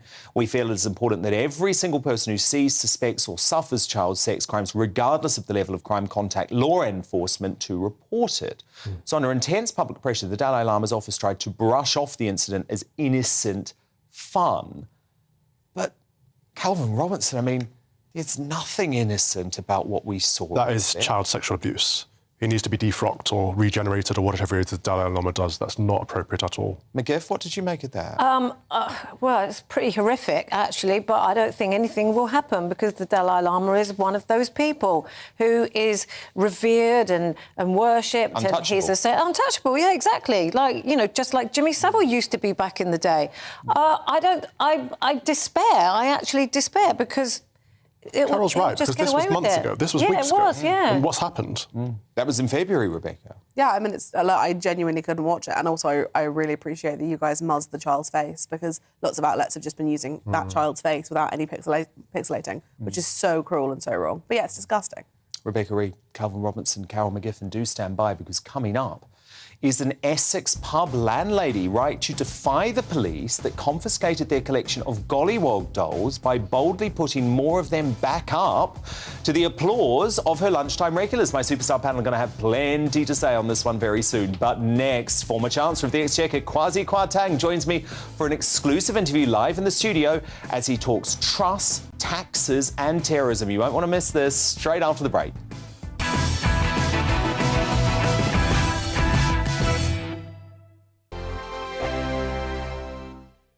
I joined GB News because I was sick and tired of not hearing my views being represented, not just mine, but so many people that I knew and spoke to. I just couldn't get my voice out there. I couldn't say anything. I couldn't do anything. Whatever the narrative was, I kind of had to follow it. GB News is there to provide a voice for those who have been ignored by the establishment media. We think different things, we've got a different style. GB News is here to be optimistic and positive about the future. It's real kind of dynamic and flowing, with the audience very much at the heart of it, like a big family.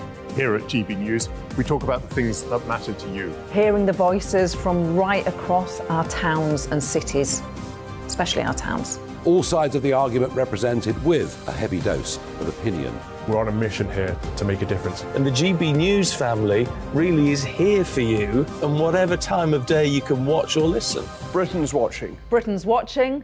We're proud to be GB News, The People's Channel. Britain's news channel. Monday to Thursday, 9 p.m. till 11 p.m. Join me, Dan Wootton. I'll bring you the sharpest takes and hottest debates. Do you not believe in prison? I don't believe in prisons. I'm completely stunned. I guarantee you there'll be no spin, no bias, no censorship. I actually was personally quite offended by it. And no reason to go to bed. So I guess they've always been quite woke. That's Dan Wootton tonight on TV, radio and online. Monday to Thursday from 9 p.m. till 11 p.m. on GB News. The People's Channel, Britain's news channel. We are GB News, the People's Channel. And right across the United Kingdom. You can find us on Sky Channel 512. Virgin Media Channel 604. Freesat Channel 216. Freeview Channel 236. And YouView Channel 236. You can also take us with you on DAB Plus Radio. With the GB News app and at the website gbnews.uk. We're absolutely everywhere. Come join us on GB News, the People's Channel, Britain's news channel. Start the day with GB News. We catch up on all the big stories you didn't hear the night before. And take a look at what the world's talking about this morning. That's right, Monday to Thursdays from 6 o'clock. It's Breakfast with Eamon and Isabel. Straight after breakfast, join us, Bev Turner and Andrew Pearce. We're going to take you through till noon. We'll be tackling the big topics of the day, including the things that the other channels just won't talk about. If it's happening here. Wake up to mornings on GB News, the People's Channel. Britain's news channel. New to GB News is the Saturday 5. Join us every Saturday from 8 p.m. as we debate the week's stories, controversies and issues. With us 4, plus a special guest. It's 5 times the opinion, 5 times the debate, and 5 times the fun. The Saturday 5. Saturday nights from 8. Only on GB News, the People's Channel. Britain's news channel. You could wink at the end. I can't Britain's wink. Listening. I'm Mark White. As GB News Home and Security Editor, I cover those key issues that are so important to you. Our authorities, our communities doing all they can to combat violent crime. With the public services under unbearable strain, why are we still failing to control our borders? Defence, the first priority of any government, has been continually hollowed out. Can we trust our politicians to protect the armed forces? Join me, Mark White, on GB News.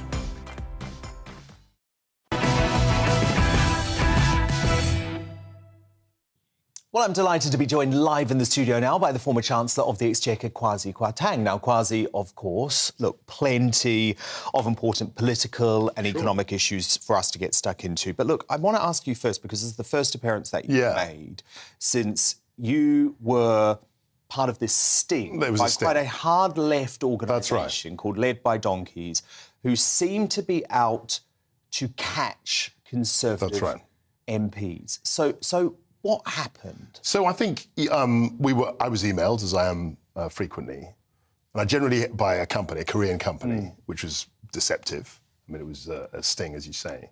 And I always have a policy, I did as a minister, of always talking to people. I'm always interested in people's stories. And I think, yes, I probably was a bit naive. And what happened was that they suddenly said, oh, well, we've got this advisory opportunity, yada, yada, yada. And they said, oh, we're going to pay you this much. And I said, well, yeah, that sounds interesting. We can talk about it. And then they said, oh, that's your going rate, which is a completely dishonest thing. And actually, in a court of law, that's entrapment. So in a legal case, what they did would be completely disqualified because you're trying to lead people on. Obviously, it's journalism. They can do that. And we're sucked into this thing. But then people looked into the rules. The leader of the opposition, the leader of the shadow leader of the House, said, oh, there should be an inquiry. And actually nothing was wrong. We talked to people as we talked to other people. They'd obviously selectively edited the clip. And they were there to embarrass us. And it was mildly embarrassing. But you've got people like Graham Brady, who's been in Parliament for a very long time. And the last thing I'd say about it was that we were all very clear that as an MP, your first duty is to your constituency. Yeah. And that's self-evident. And as far as the rules were concerned, there were no rules that were broken.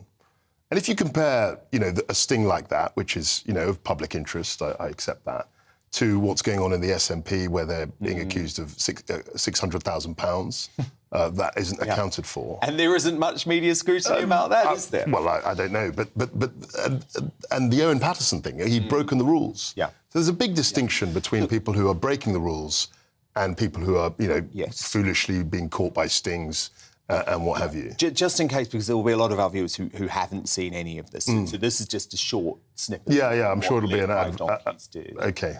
Would serving MPs still find time to take on another job furthering the interests of a foreign company during the cost of living crisis? We would like to talk about arrangements of fees. I mean, do you have a daily rate? Yeah, I mean, I'm 10,000 a day, and I didn't. That was what they put forward. That's not something that I would come up with. It's the best campaigner you will ever see. Wow, I mean, we're hoping to meet him someday. Maybe I'll let him. I'm not pressing anything, but he's someone I know. He's a great guy. I'm not promising anything.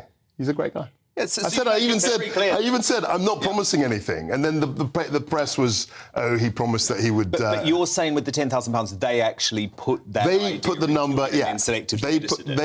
They said, how about £10,000 a day? And I was surprised. But if someone said, oh, they're going to give you £10,000 a day, you'd say, okay, what's the offer? You'd have to find out. And of course, at that point, it was purely deceptive, and there wasn't any further uptake. I mean, what would have been wrong was if I'd signed up to something and then not declared it. Now that's you're breaking transparency.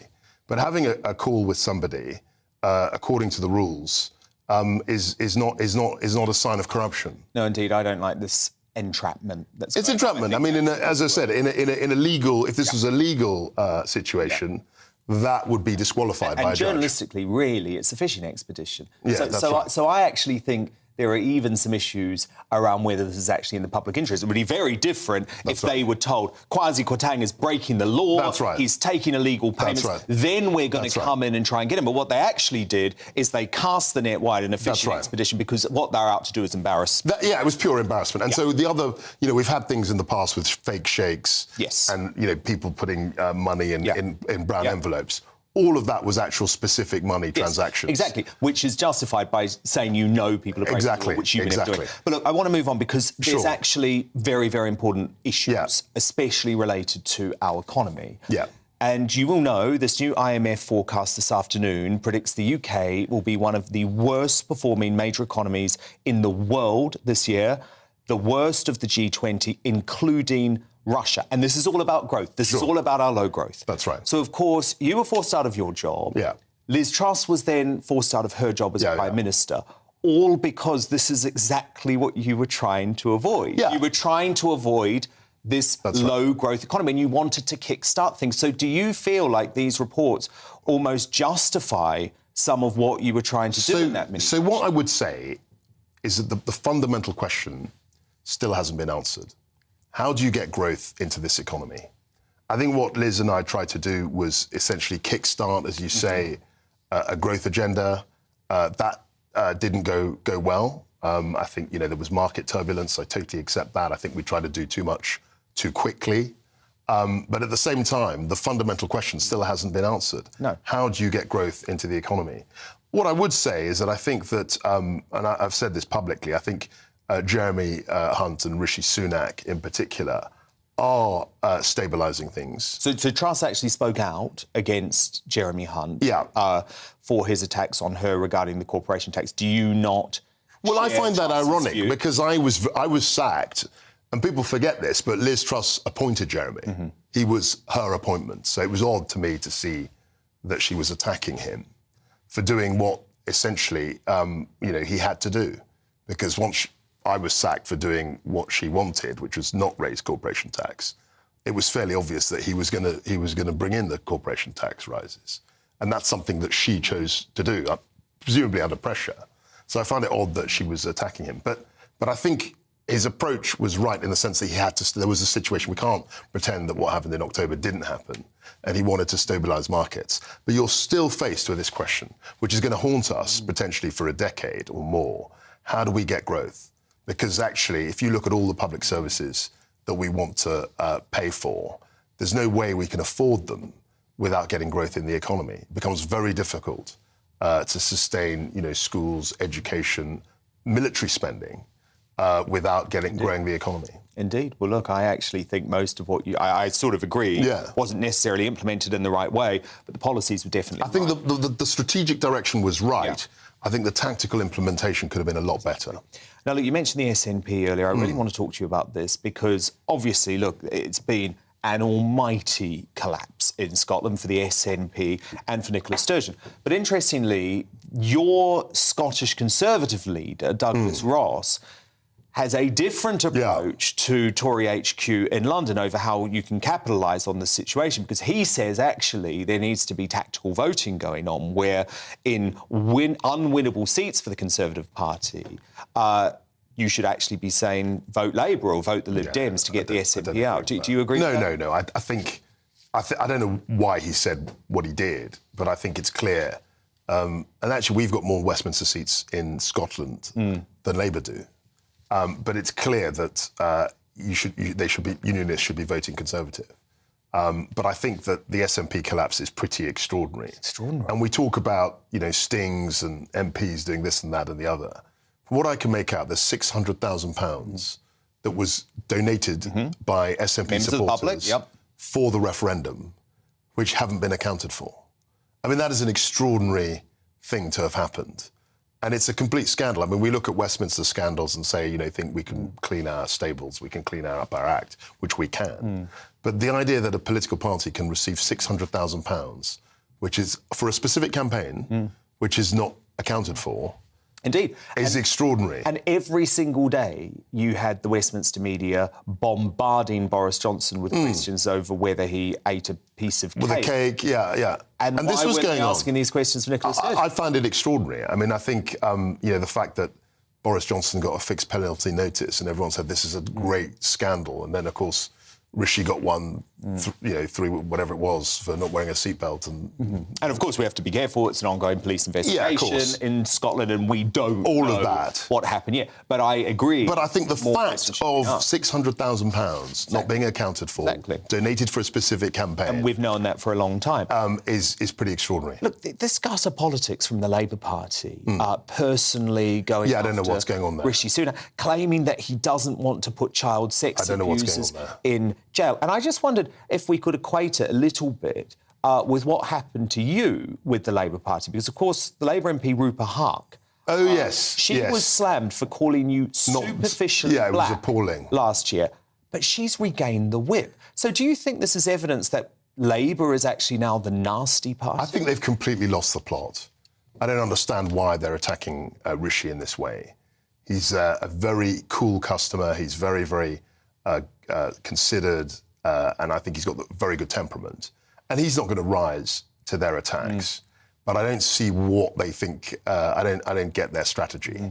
And I think it looks very weak, actually, personally, to be attacking him in this way. A couple of other stories in the news I just wanted to run by you. This pub in Essex, which has had the Gollywog dolls confiscated. Suella Braverman, via the Home Office, has said this is police overreach. They shouldn't be focused on going in, 5 police officers, I think, to confiscate 20 dolls.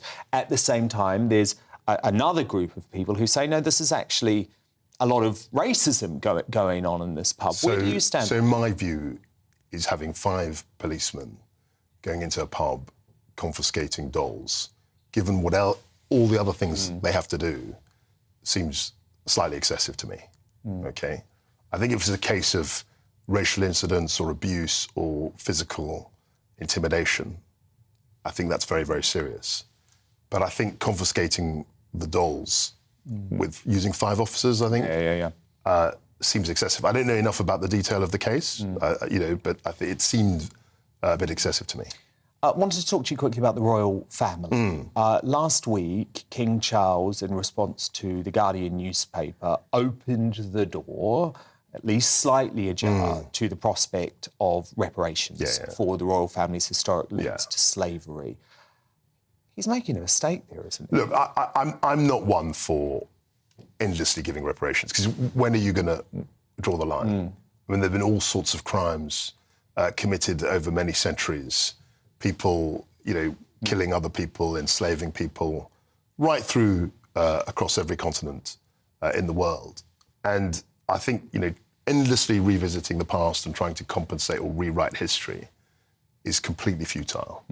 I think the approach of maybe saying regret, expressing remorse, expressing, you know, regret about unfortunate things that have happened, I think that's fair.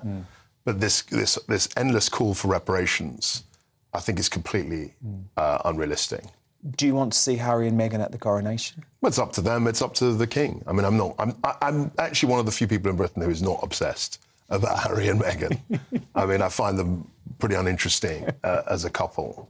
And it's up to the king and the palace as to whether they come, and ultimately it's up to them if they're invited whether they want to come. So back to you, Kwasi, just to wrap up. Your political career was brutally cut short. You know, you had plans to be Chancellor until the next election. Have you ruled out a return to... I haven't ruled out anything. I mean, it's up to the Prime Minister at the time. I haven't ruled out anything. I think, so you'd like to be in Cabinet? Of course. I mean, it was a great privilege to be Business Secretary and then Chancellor. And I think the circumstances... I mean, I was removed by the Prime Minister. I mean, let's be very clear. It wasn't... I don't think it was a plot or anything like that. I think it's the Prime Minister's prerogative. And that was what she chose to do. Now, looking back, and I said it at the time, I thought it was bizarre because it was obvious to me that she wouldn't last very much longer once she'd taken that move. But that was her Your decision. friends again now, though? Yeah, I mean, I speak to her, and I speak to Boris, we're all colleagues, and we all want to see... Colleagues, not friends. Well, we're colleagues and friends, and we want to see the Conservative Party do well. I'm very pro-Rishi as well. I think the Prime Minister, and he was good enough to call me the day I was sacked, which I thought was very... you know, he behaved very well, and he's someone I've known and admired ever since he got into Parliament.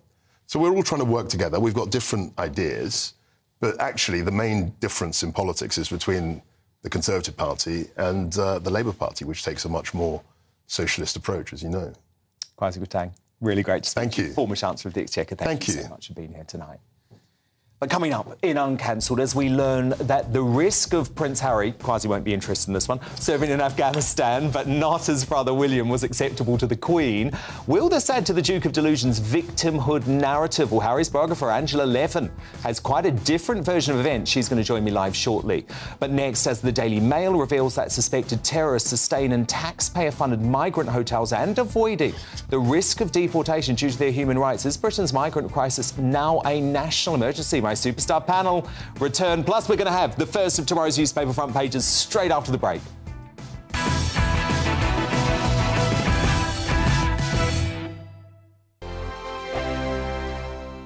I joined GB News because I was sick and tired of not hearing my views being represented, not just mine, but so many people that I knew and spoke to. I just couldn't get my voice out there. I couldn't say anything. I couldn't do anything. Whatever the narrative was, I kind of had to follow it. GB News is there to provide a voice for those who have been ignored by the establishment media. We think different things. We've got a different style. GB News is here to be optimistic and positive about the future. It's real kind of dynamic and flowing, with the audience very much at the heart of it, like a big family. Here at GB News, we talk about the things that matter to you. Hearing the voices from right across our towns and cities, especially our towns. All sides of the argument represented with a heavy dose of opinion. We're on a mission here to make a difference. And the GB News family really is here for you, and whatever time of day you can watch or listen. Britain's watching. Britain's watching. We're proud to be GB News, The People's Channel. Britain's news channel. Westminster is going around in ever-decreasing circles, followed by the media. Britain is broken. How on earth did we get into this mess? But more importantly, how do we get out of it? Join me at 7 p.m, Mondays to Thursdays on Farage, here on GB News. We will have open, rational debate. We've got to work out how Britain moves forward from this. Join us here on GB News, the People's Channel. Britain is watching. You've probably seen politicians interviewed 1,000 times, but we do it differently. We find out who they really are, we don't shout, we chat, and hopefully we bring a bit of light, not just heat. Did you know Kate Moss? Apparently. Do you have a pair of jeans or a pair of jeans? No, of course I don't. What would I do with them? My friends are like, oh my God, what's she doing now? Join me every Sunday at 6 for Gloria Meets, only on GB News, the People's Channel, Britain's news channel. I'm Jacob Rees-Mogg, the Member of Parliament for North East Somerset and a former government minister. For years, I've walked the corridors of power in both Westminster and the City of London. I campaigned in the largest democratic vote in our island story. I know this country has so much to be proud of. We need to have the arguments, the discussions on how we make it better. The wisdom of the nation is in its people. Vox Populi, Vox Dei. That's why I'm joining the People's Channel. Join me Monday to Thursday at 8 p.m. on GB News, Britain's news channel. I'm Mark White. As GB News Home and Security Editor, I cover those key issues that are so important to you. Our authorities, our communities doing all they can to combat violent crime. With the public services under unbearable strain, why are we still failing to control our borders? Defence, the first priority of any government, has been continually hollowed out. Can we trust our politicians to protect the armed forces? Join me, Mark White, on GB News.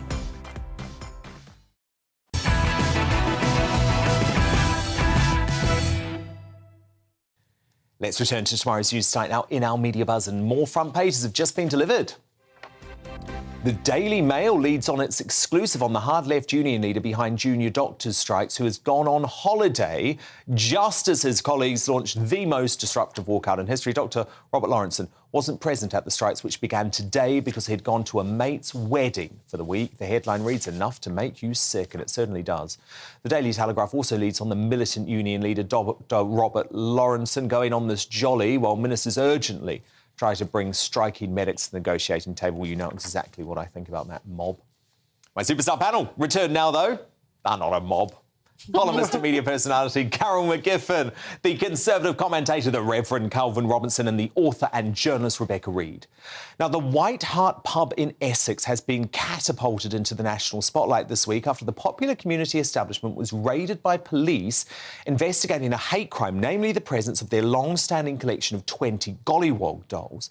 But pub landlady Bernice Riley is now digging her heels in by putting a further 5 of her extensive collection out on display with a new sign warning customers that we have Golly dolls displayed inside on our shelves. If you feel offended, please do not enter. Regular customers have hit back at the police, with 57-year-old Sue Payne protesting it's absolutely stupid and complete waste of police time and money. You can get stabbed or mugged around here and the police won't come, but somebody complains about some dolls and 6 officers turn up. You couldn't make it up. But the case has split the nation, with others accusing the pub of being anti-Muslim. So Dr. Rasib Hassan, he's a man I respect a lot, he wrote earlier, another attempted culture war strike backfires on the Tories. Out of all the things to be furious with the police over addressing the public display of hanging gollywogs in a pub by what appears to be a racist anti-Muslim landlord is not one of them. Pick battles wisely. Calvin Robinson, where do you stand on this? Well, first of all, if she's anti-Muslim, that's not racism, because Muslim is not a race, so Rakib's wrong on that. However, there are 2 sides to this debate. First of all, there's the over-the-top reaction of the police. People are getting stabbed, raped in London more than ever, and you can't get the police for love nor money. But this woman has some dolls that people found offensive, and she got 5 police officers going into a pub. That is excessive to a 10th degree. And the other side of this is that it's a harmless doll.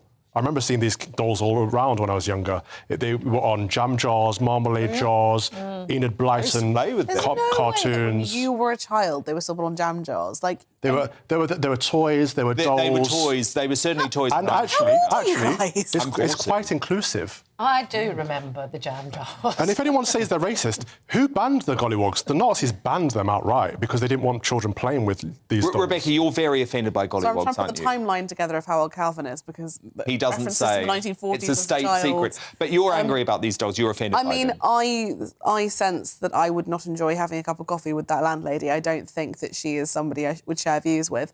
And I would never, ever, ever want a gollywog or a golly doll or whatever she calls them in my house. Or I forgot to bring you. I was going to bring you one, Rebecca, but I forgot. They do, honestly. I think they're really horrid. I think they're really ghastly. What about Cabbage Patch dolls? Are they all right? I don't know. I don't like those. If you look at the gollies, they've got red chinos on, a tweed top, and a yellow waistcoat. They're quite smart little dolls. Yeah, but they're dolls. The thing is, I think a lot of the time this kind of thing happens because people have just had enough of this idiocy that people get so upset by a doll. Yeah. OK, when we were kids, well, I don't know if when you were kids, I am older than you lot, but no. I do.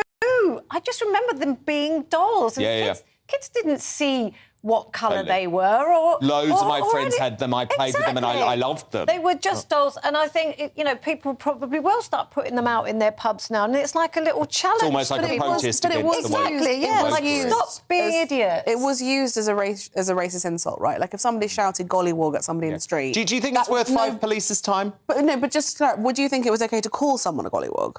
Anybody? Well, it's not nice. I don't think it's nice. But I don't think it's a hate crime. I don't think it's nice to call people names in general. But white people get called crackers. Do you never eat crackers because of it? I've literally never experienced anybody saying anything negative about my race in my entire life. Like it's been white privilege since day one for me. OK. That's good for you. I want to move on to this trans influencer, Dylan Mulvaney. Remember we spoke about this person yesterday because I've now been accused of mocking women after being paid to promote woke brands, including products which are for the female body. So the controversy first erupted when Mulvaney modelled Nike's women's sportswear range despite having a male body with full male genitalia. But Nike is just one of many companies sponsoring Mulvaney, who last month featured in ads for Bud Light and Olay skincare. Now, this new Olay ad has just gone viral. Look at this. Don't show us again, please.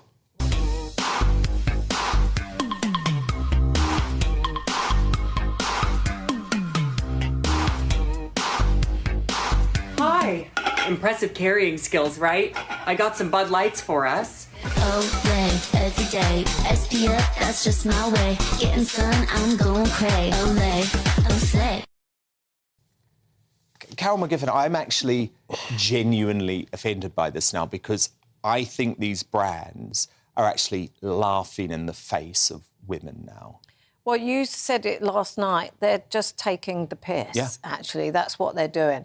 And I don't like Dylan Mulvaney. I never heard of him before, who Drew Barrymore was nearly... So you'll be called a transphobe and a TERF now? Probably, yeah. Oh, good. Go ahead. Call me that.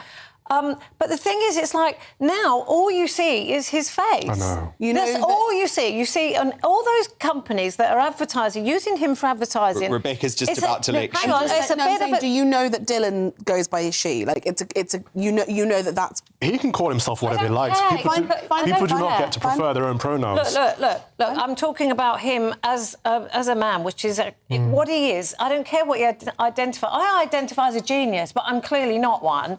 It's like, you just want to say you are something. I beg to differ. No, seriously. But now, it's either a stroke of absolute genius that these companies are using him, because you've just played the ads again. Everybody's playing them. Everyone's talking about him. Everyone now knows But it's about what the priority of these companies is. And the problem is, Rebecca, all they care about is going up on there's literally indexes of, like, how woke your company is. And if you give a job to Dylan Mulvaney, you immediately move up the woke index. It's not that they want to be woke, it's they want to make money. All they want to do is sell more stuff. And these are all brands that are a little What about the people that are now boycotting Nike and Bud and Broadly Olay? speaking, the only term that's ever worked with Not the enough. Broadly speaking, boycotts don't work. And what this is that Olay and Bud and Nike are older brands that aren't reaching younger people, and Dylan has an insanely large following on TikTok, and people, I personally find the stuff about girlhood uncomfortable and distasteful, but Dylan is a very, very, very popular What about the fact that influencer. he says that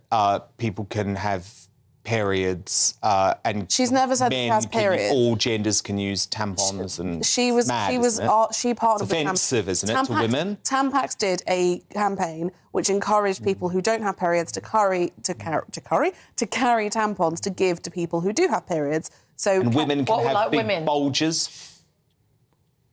Women do we can have big. to do? Do we have to do? Well, I'm just. This is why Dylan Mulvaney became famous. He says this.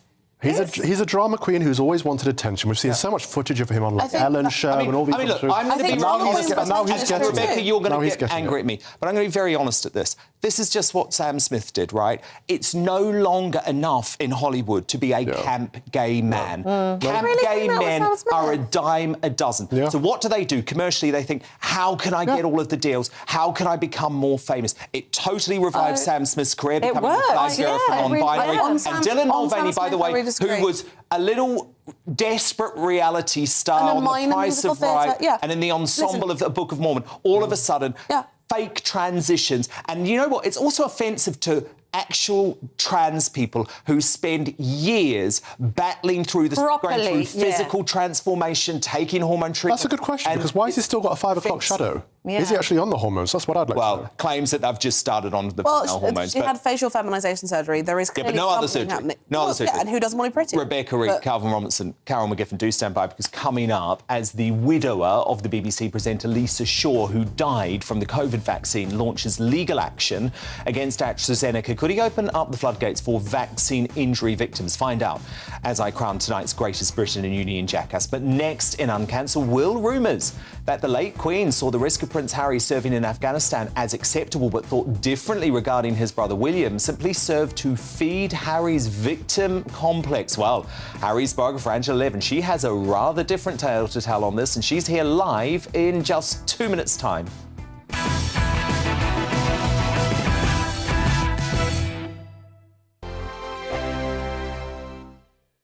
First and foremost, I am a GB News fan, and I was before I was working here. Just love the fact that we're asking the questions that a lot of establishment media won't ask. With a bit of a twist, we not only want to inform you, but we want to keep you entertained. It's worth the drive because you get in and the team's all ready and waiting, they're itching to go, and it's a proper little family. GB News is the People's Channel. It's the audience that makes the programme sing. We're giving our viewers and our listeners a voice. I see the thousands of your letters, tweets, emails, you name it, coming in. Britain is broken.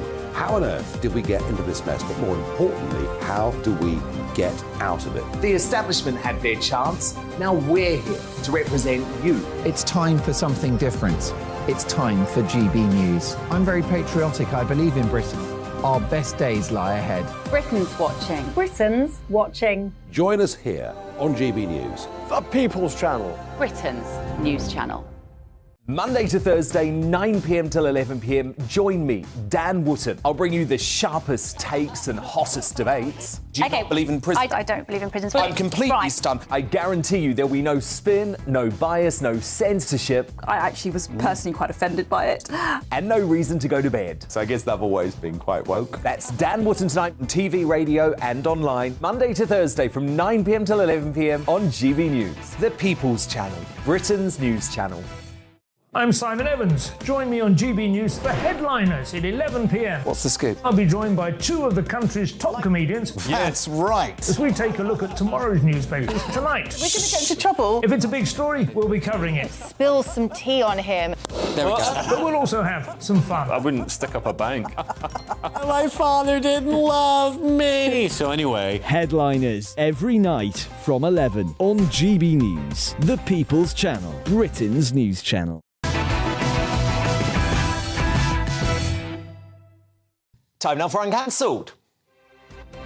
And this is where Britain's top commentators speak out on controversial issues without the fear of the cancel culture sweeping the rest of the media. And a shock new documentary has revealed why Prince Harry was allowed to serve in Afghanistan while his brother Prince William was barred from joining.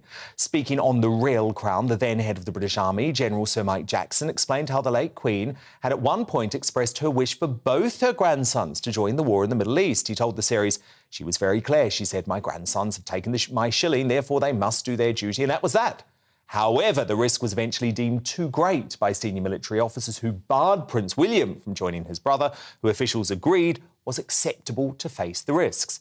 Now, this latest bombshell comes after a new book revealed that the Queen was mystified by Harry and Meghan's attacks on the royal family and branded their behaviour quite mad.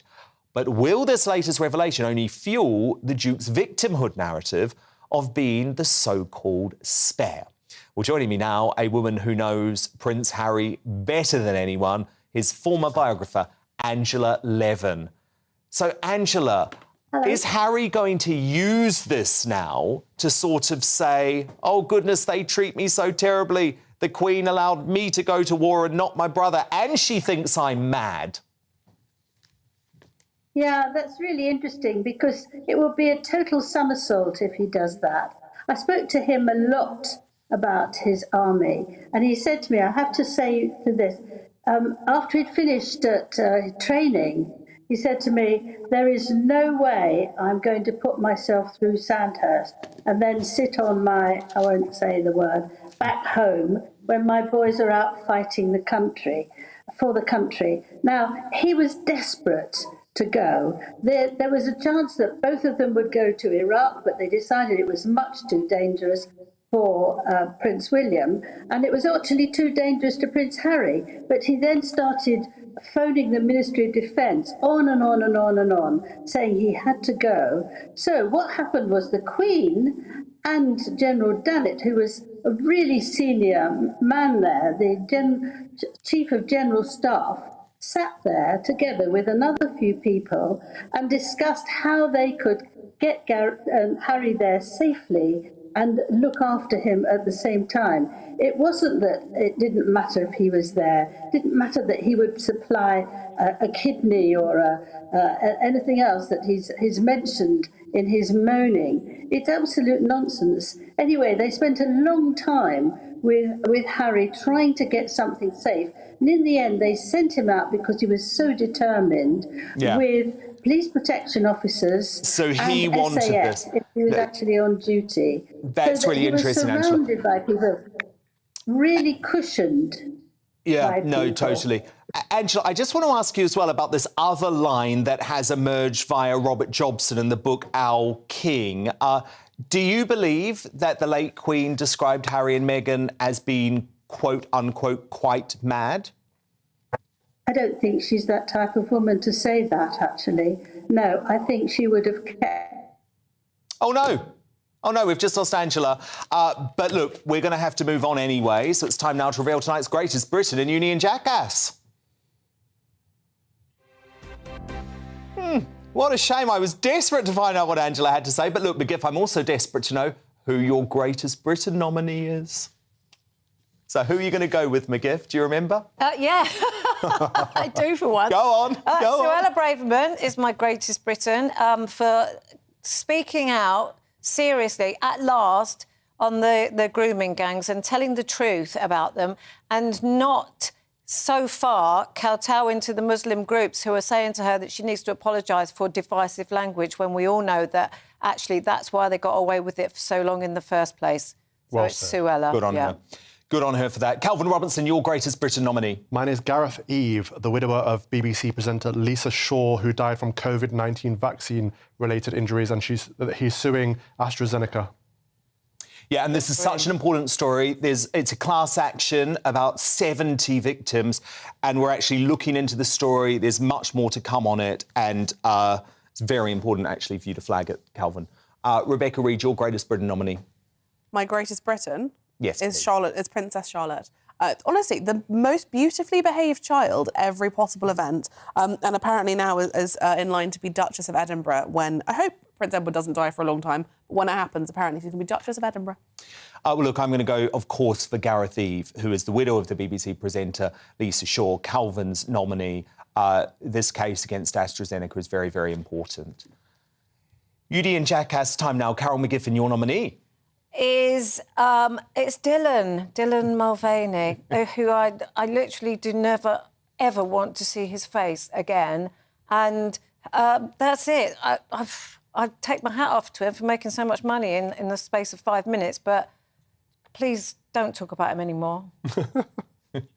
Calvin Robinson, your Union Jackass nominee? Mine is His Majesty King Charles, because he wants to be the most inclusive, diverse monarch ever and forgets he is defender of the Christian faith.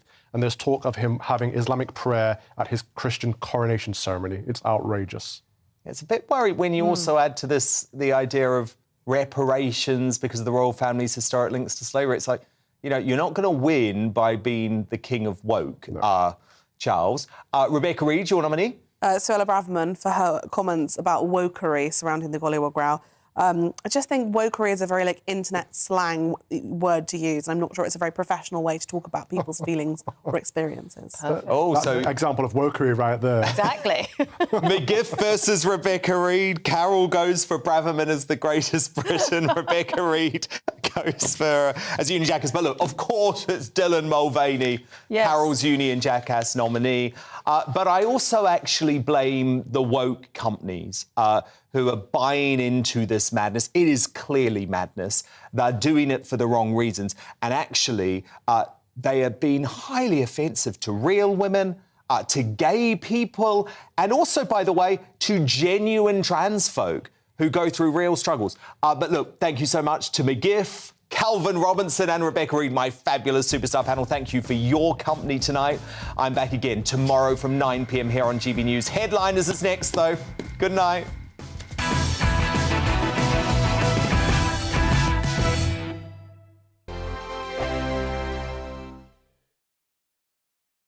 I joined GB News because I was sick and tired of not hearing my views being represented, not just mine, but so many people that I knew and spoke to. I just couldn't get my voice out there. I couldn't say anything. I couldn't do anything. Whatever the narrative was, I kind of had to follow it. GB News is there to provide a voice for those who have been ignored by the establishment media. We think different things, we've got a different style. GB News is here to be optimistic and positive about the future. It's real kind of dynamic and flowing, with the audience very much at the heart of it, like a big family. Here at GB News, we talk about the things that matter to you. Hearing the voices from right across our towns and cities, especially our towns. All sides of the argument represented with a heavy dose of opinion. We're on a mission here to make a difference. And the GB News family really is here for you, and whatever time of day you can watch or listen. Britain's watching. Britain's watching. We're proud to be GB News, The People's Channel. Britain's news channel. Monday to Thursday, 9 p.m. till 11 p.m. Join me, Dan Wootton. I'll bring you the sharpest takes and hottest debates. Do you not believe in prisons? I don't believe in prisons. I'm completely stunned. I guarantee you there'll be no spin, no bias, no censorship. I actually was personally quite offended by it. And no reason to go to bed. So I guess they've always been quite woke. That's Dan Wootton tonight on TV, radio and online. Monday to Thursday from 9 p.m. till 11 p.m. on GB News. The People's Channel, Britain's news channel. We are GB News, the People's Channel. And right across the United Kingdom. You can find us on Sky Channel 512. Virgin Media Channel 604. Freesat Channel 216. Freeview Channel 236. And YouView Channel 236. You can also take us with you on DAB+ radio. With the GB News app and at the website gbnews.uk. We're absolutely everywhere. Come join us on GB News, the People's Channel, Britain's news channel. Start the day with GB News. We catch up on all the big stories you didn't hear the night before. And take a look at what the world's talking about this morning. That's right, Monday to Thursdays from 6 o'clock. It's Breakfast with Eamon and Isabel. Straight after breakfast, join us, Bev Turner and Andrew Pearce. We're going to take you through till noon. We'll be tackling the big topics of the day, including the things that the other channels just won't talk about. If it's happening here. Wake up to mornings on GB News, the People's Channel. Britain's news channel. New to GB News is the Saturday 5. Join us every Saturday from 8 p.m. as we debate the week's stories, controversies and issues. With us 4, plus a special guest. It's 5 times the opinion, 5 times the debate, and 5 times the fun. The Saturday 5. Saturday nights from 8. Only on GB News, the People's Channel. Britain's news channel. You could wink at the end. I can't believe I can't Britain's wink. Listening. I'm Mark White. As GB News Home and Security Editor, I cover those key issues that are so important to you. Our authorities, our communities doing all they can to combat violent crime. With the public services under unbearable strain, why are we still failing to control our borders? Defence, the first priority of any government, has been continually hollowed out. Can we trust our politicians to protect the armed forces? Join me, Mark White, on GB News.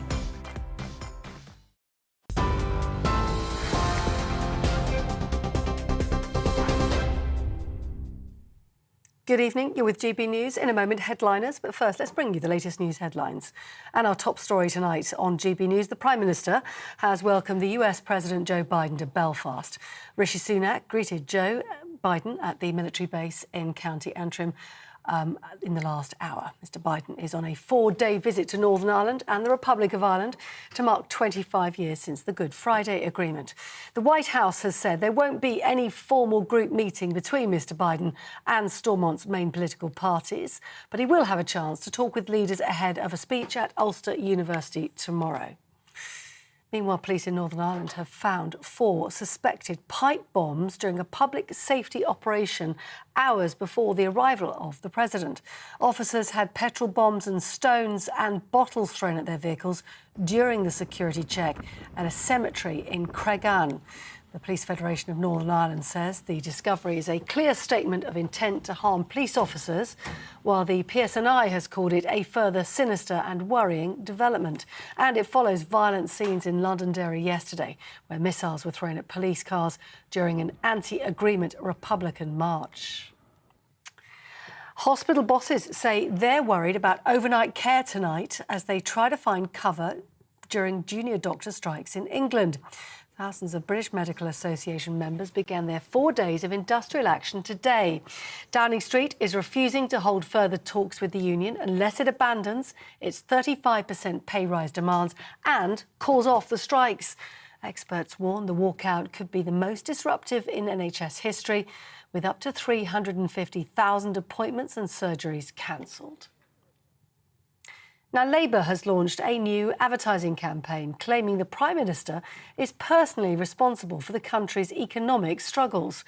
The Twitter ad says Rishi Sunak thinks it's right to raise taxes for working people, whilst his family has benefited from a tax loophole.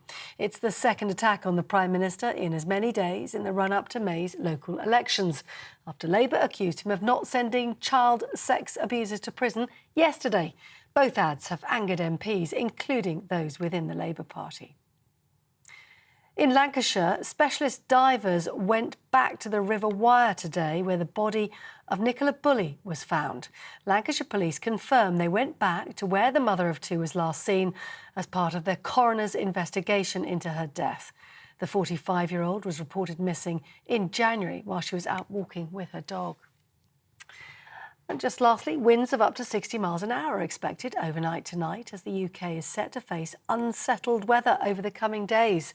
Yellow weather warnings for wind and rain are in place until tomorrow, with the Met Office warning people may have to deal with difficult road conditions as well as persistent rain. There are predictions too for a cold blast of icy air tomorrow morning as well, which could see an increased risk of snow over northern parts of Britain. And 8 flood alerts still remain in place across southern England. Those are your latest news stories. Now time for headliners.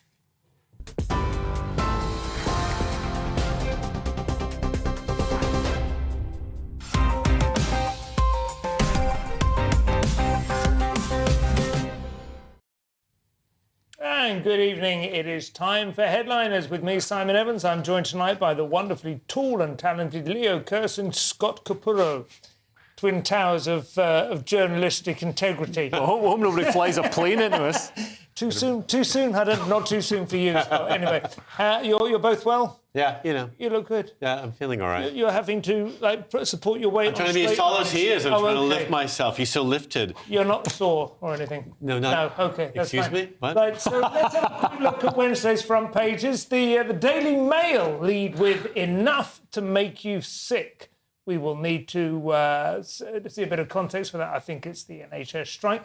The Guardian have police launch investigation into sexual misconduct claims at the CBI, and there's a picture of Biden and Rishi Sunak on the front, who have been discussing the future prospects for Irish peace. The Express go with Wimbledon has handed Putin a win. That's Wimbledon tennis tournament, which is to allow Russian tennis players. There's some of the Metro with Gone in 360 seconds. And the Mirror goes with Coronation Chaos Fear. Or in the Mirror's case, rubbing their hands together with delight, I suspect. The Star finally lead with Robo Clop. Those are the front pages. Let's take a look at them in some detail.